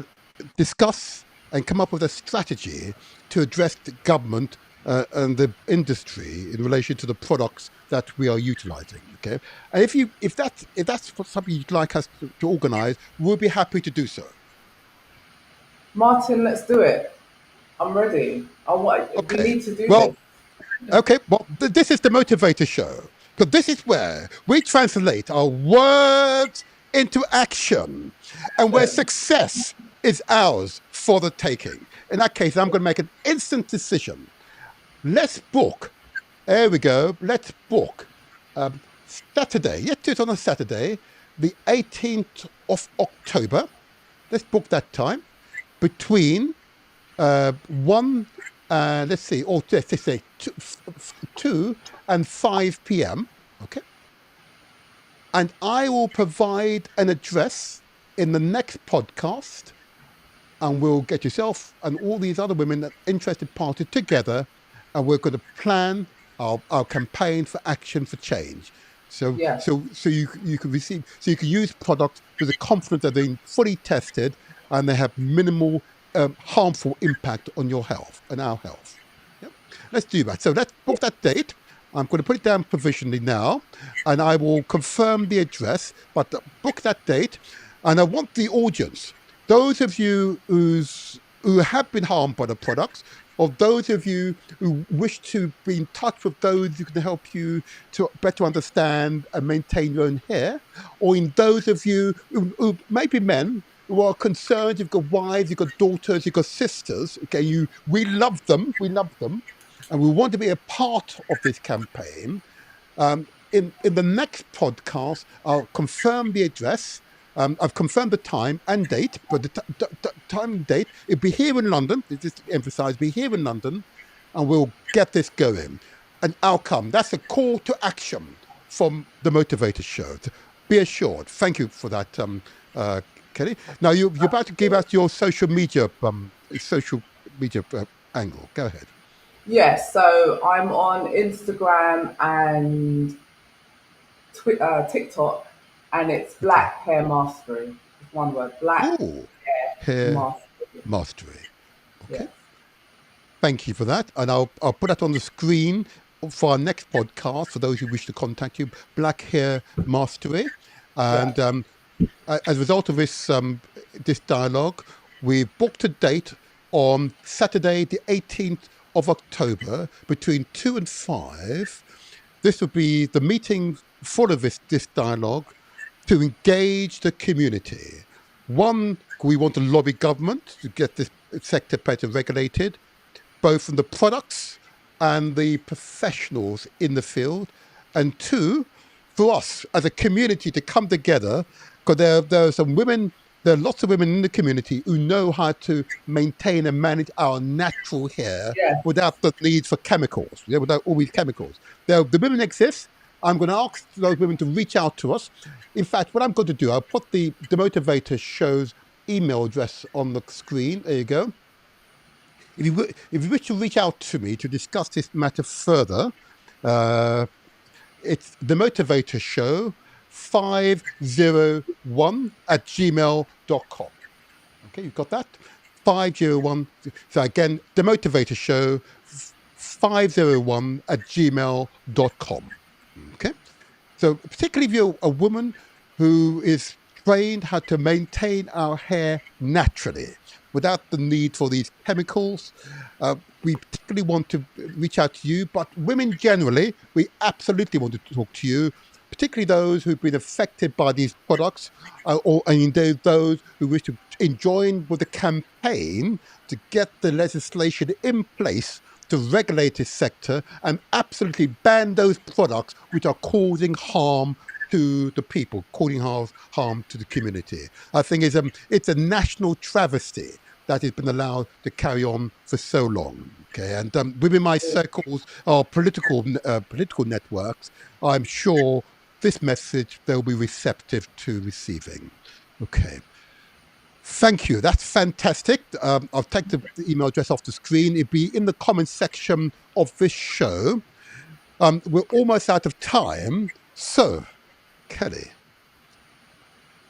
what is your last words to the people? What would you say to them? What's your last and closing words?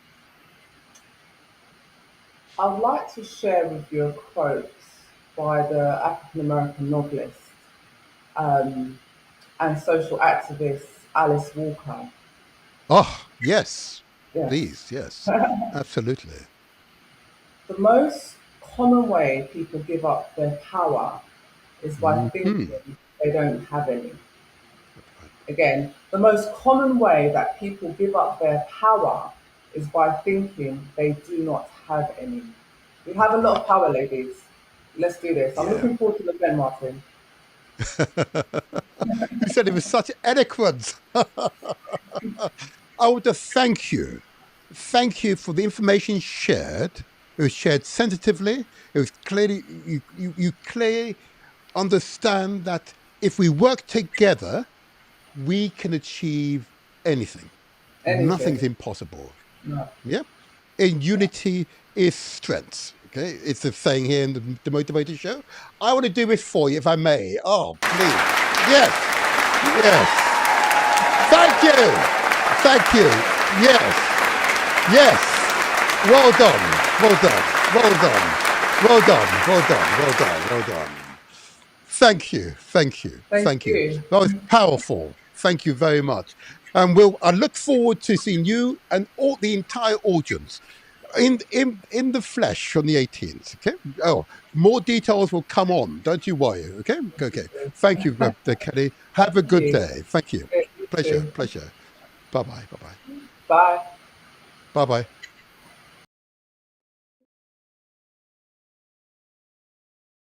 Hello. Hello. And well done. Wasn't that outstanding? Huh? Wasn't that outstanding? And as a sure indication, if we come together, anything is possible. Anything can be possible to be transformed. 1 second. What I'm going to do now, I'm going to play the intro video, and I want you to watch it keenly, and I'll come back to you. Do black women hate their hair? We will answer that question today. I love my hair. I love my hair. Oh, I love my hair. I love my hair. I love my hair. Oh, I love my hair. I love my hair. I love my hair. Oh, I love my hair. My hair is my crown, my curls, my coils, my braids, my locks. They carry the wisdom of my ancestors and the pride of my people. I'm not defined by Eurocentric standards. I'm defined by heritage, by resilience, by beauty. Every strand tells a story of survival. Every style speaks of a language of power. My hair is not a burden. My hair is a blessing.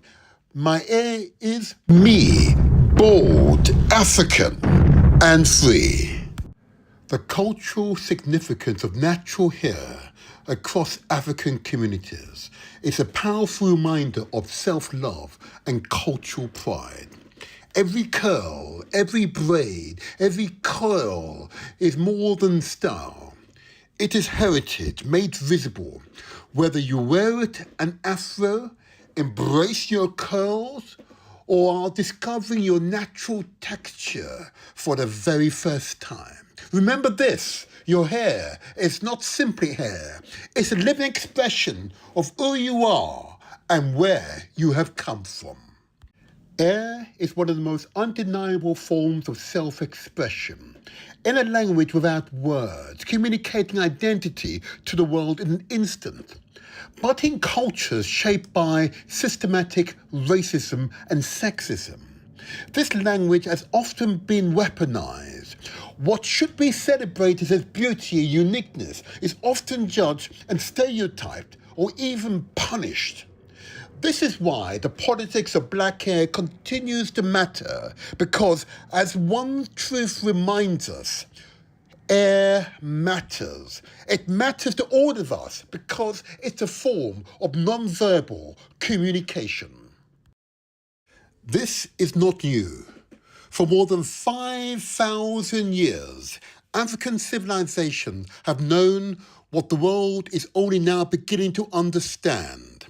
Hairstyles carry message of meaning. They told of a person's marital status, their age, their religion, their ethnic roots, their wealth, even their rank within society. In some cultures, a surname could be guessed by examining the hair. Each clan with its own distinct style. In others, the very shape of the hairstyle reveals a person's geographic origins. Hair has identity, heritage, and belonging, woven together in strands that told the story of an entire people.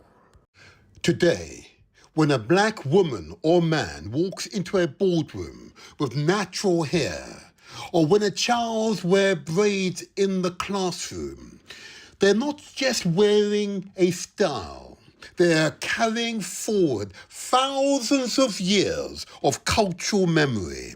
They're refusing to let their history be erased, their pride be silenced, or their beauty be redefined by someone else's standards. So when you see natural hair, see more than the aesthetics, see history, see resistance, see love, because natural hair is not just fashion, it's a crown of identity, a crown of heritage, a crown that declares boldly, without apology, this is who I am, and I am enough. My hair is my crown, my curls, my coils, my braids, my locks. They carry the wisdom of my ancestors and the pride of my people. I'm not defined by Eurocentric standards. I'm defined by heritage, by resilience, by beauty. Every strand tells a story of survival. Every style speaks of a language of power. My hair is not a burden. My hair is a blessing. My hair is me, bold, African, and free. When we talk about African women's hair, we're not just talking about style. We're talking about survival. We're talking about identity. We are talking about battleground where ethnicity, gender, beauty, economics, and politics all collide. The debate is contentious, not because of hair itself is controversial, but because what it represents has always been threatening to a system of power. For centuries, Euro-Asian beauty standards told the world what was professional, desirable, and acceptable. Straight hair, smooth textures, conformity to Euro-Asian beauty standards. But where did that leave African women? Afros, locks, braids, twist. The natural glory of African heritage were branded unkept, radical, even dangerous. So for African women, something as simple as showing up with natural hair became a political act, a silent revolution, a declaration. I exist as I am, and that is enough. But it came at a cost, because in a society that prized assimilation, that choice often meant exclusion, discrimination, or judgment. Think about this. A young African girl suspended from school because her braids broke dress code. A professional African woman turned away from a job interview because her natural hair looked unprofessional. This isn't fashion. This isn't vanity. This is economics. This is education. This is an opportunity denied. That is why the laws like the Californian Crown Act, which banned discrimination against natural hairstyles, have become more than just legal debates. They are civil rights battles. They are affirmation that hair, in all its natural form, deserves the same respect as any other expression of humanity. But let's go deeper. African women's hair has never been treated as neutral. If it is natural, it is too wild. If it's straightened, it's too Euro-Asian. If it's braided, it's too African-centric. This hyper-scrutiny is not about hair, it's about control. It connects to a wider pattern of regulating African women's bodies, dictating what they wear, how they speak, how they should appear in public spaces. In reality, these aren't rules of professionalism, these are rules of power. And then there is business. The African hair care industry is worth billions, yes, billions of dollars each year. Yet, much of that wealth does not stay in the African hands. For decades, non-African, non-black corporations have dominated the market, profiting off wigs, relaxers, perms, and weaves, marketing to African women. So when we talk about hair, we're talking about economics. Who owns the industry? Who profits? Who decides what is beautiful? Even the personal choice of wearing a wig, or a natural style becomes wrapped up in questions of ownership, capitalism, and power. Let's be honest, the politics of African hair doesn't just come from outside the community, they live inside it too. Within African families and neighborhoods, hair can spark debates about authenticity, assimilation, and class. Natural hair may be celebrated as liberation. Straighten or Euro-Asian styles may be criticized as conformity or even self-hate. And these tensions are generational. Civil rights activists of the 1950s embraced straighten hair to survive respectability politics. The Black Power movement of the 1960s reclaimed the afro as a symbol of pride and defiance. The 1990s saw a wave of assimilation again, and today, the natural hair revival declares once more, our hair is not a problem to be solved. It is a crown to be worn. Through it all, African hair has stood as both a target and a weapon. The afro of the 1960s wasn't just a style, it was a protest, a symbol of solidarity, a fist raised in coil and curls. And today's natural hair movement, visible in boardrooms and classrooms and political halls and global stages, continues that tradition. Every twist, every lock, every braid carries centuries of resistance. But precisely because it is so symbolic, it sparks political fight. Schools resisted, corporations debated, government legislated. Even within the diaspora, argument continues. Why? Because hair is never just hair. It's identity, it's power, it's freedom, worn on the heads for the world to see. My hair is my crown, my curls, my coils, my braids, my locks. They carry the wisdom of my ancestors and the pride of my people. I'm not defined by Eurocentric standards. I'm defined by heritage, by resilience, by beauty. Every strand tells a story of survival. Every style speaks of a language of power. My hair is not a burden. My hair is a blessing. My hair is me, bold, African, and free. Oh, yes. Oh, yes. Powerful, huh? Powerful, huh? We need change. The hair industry needs to change.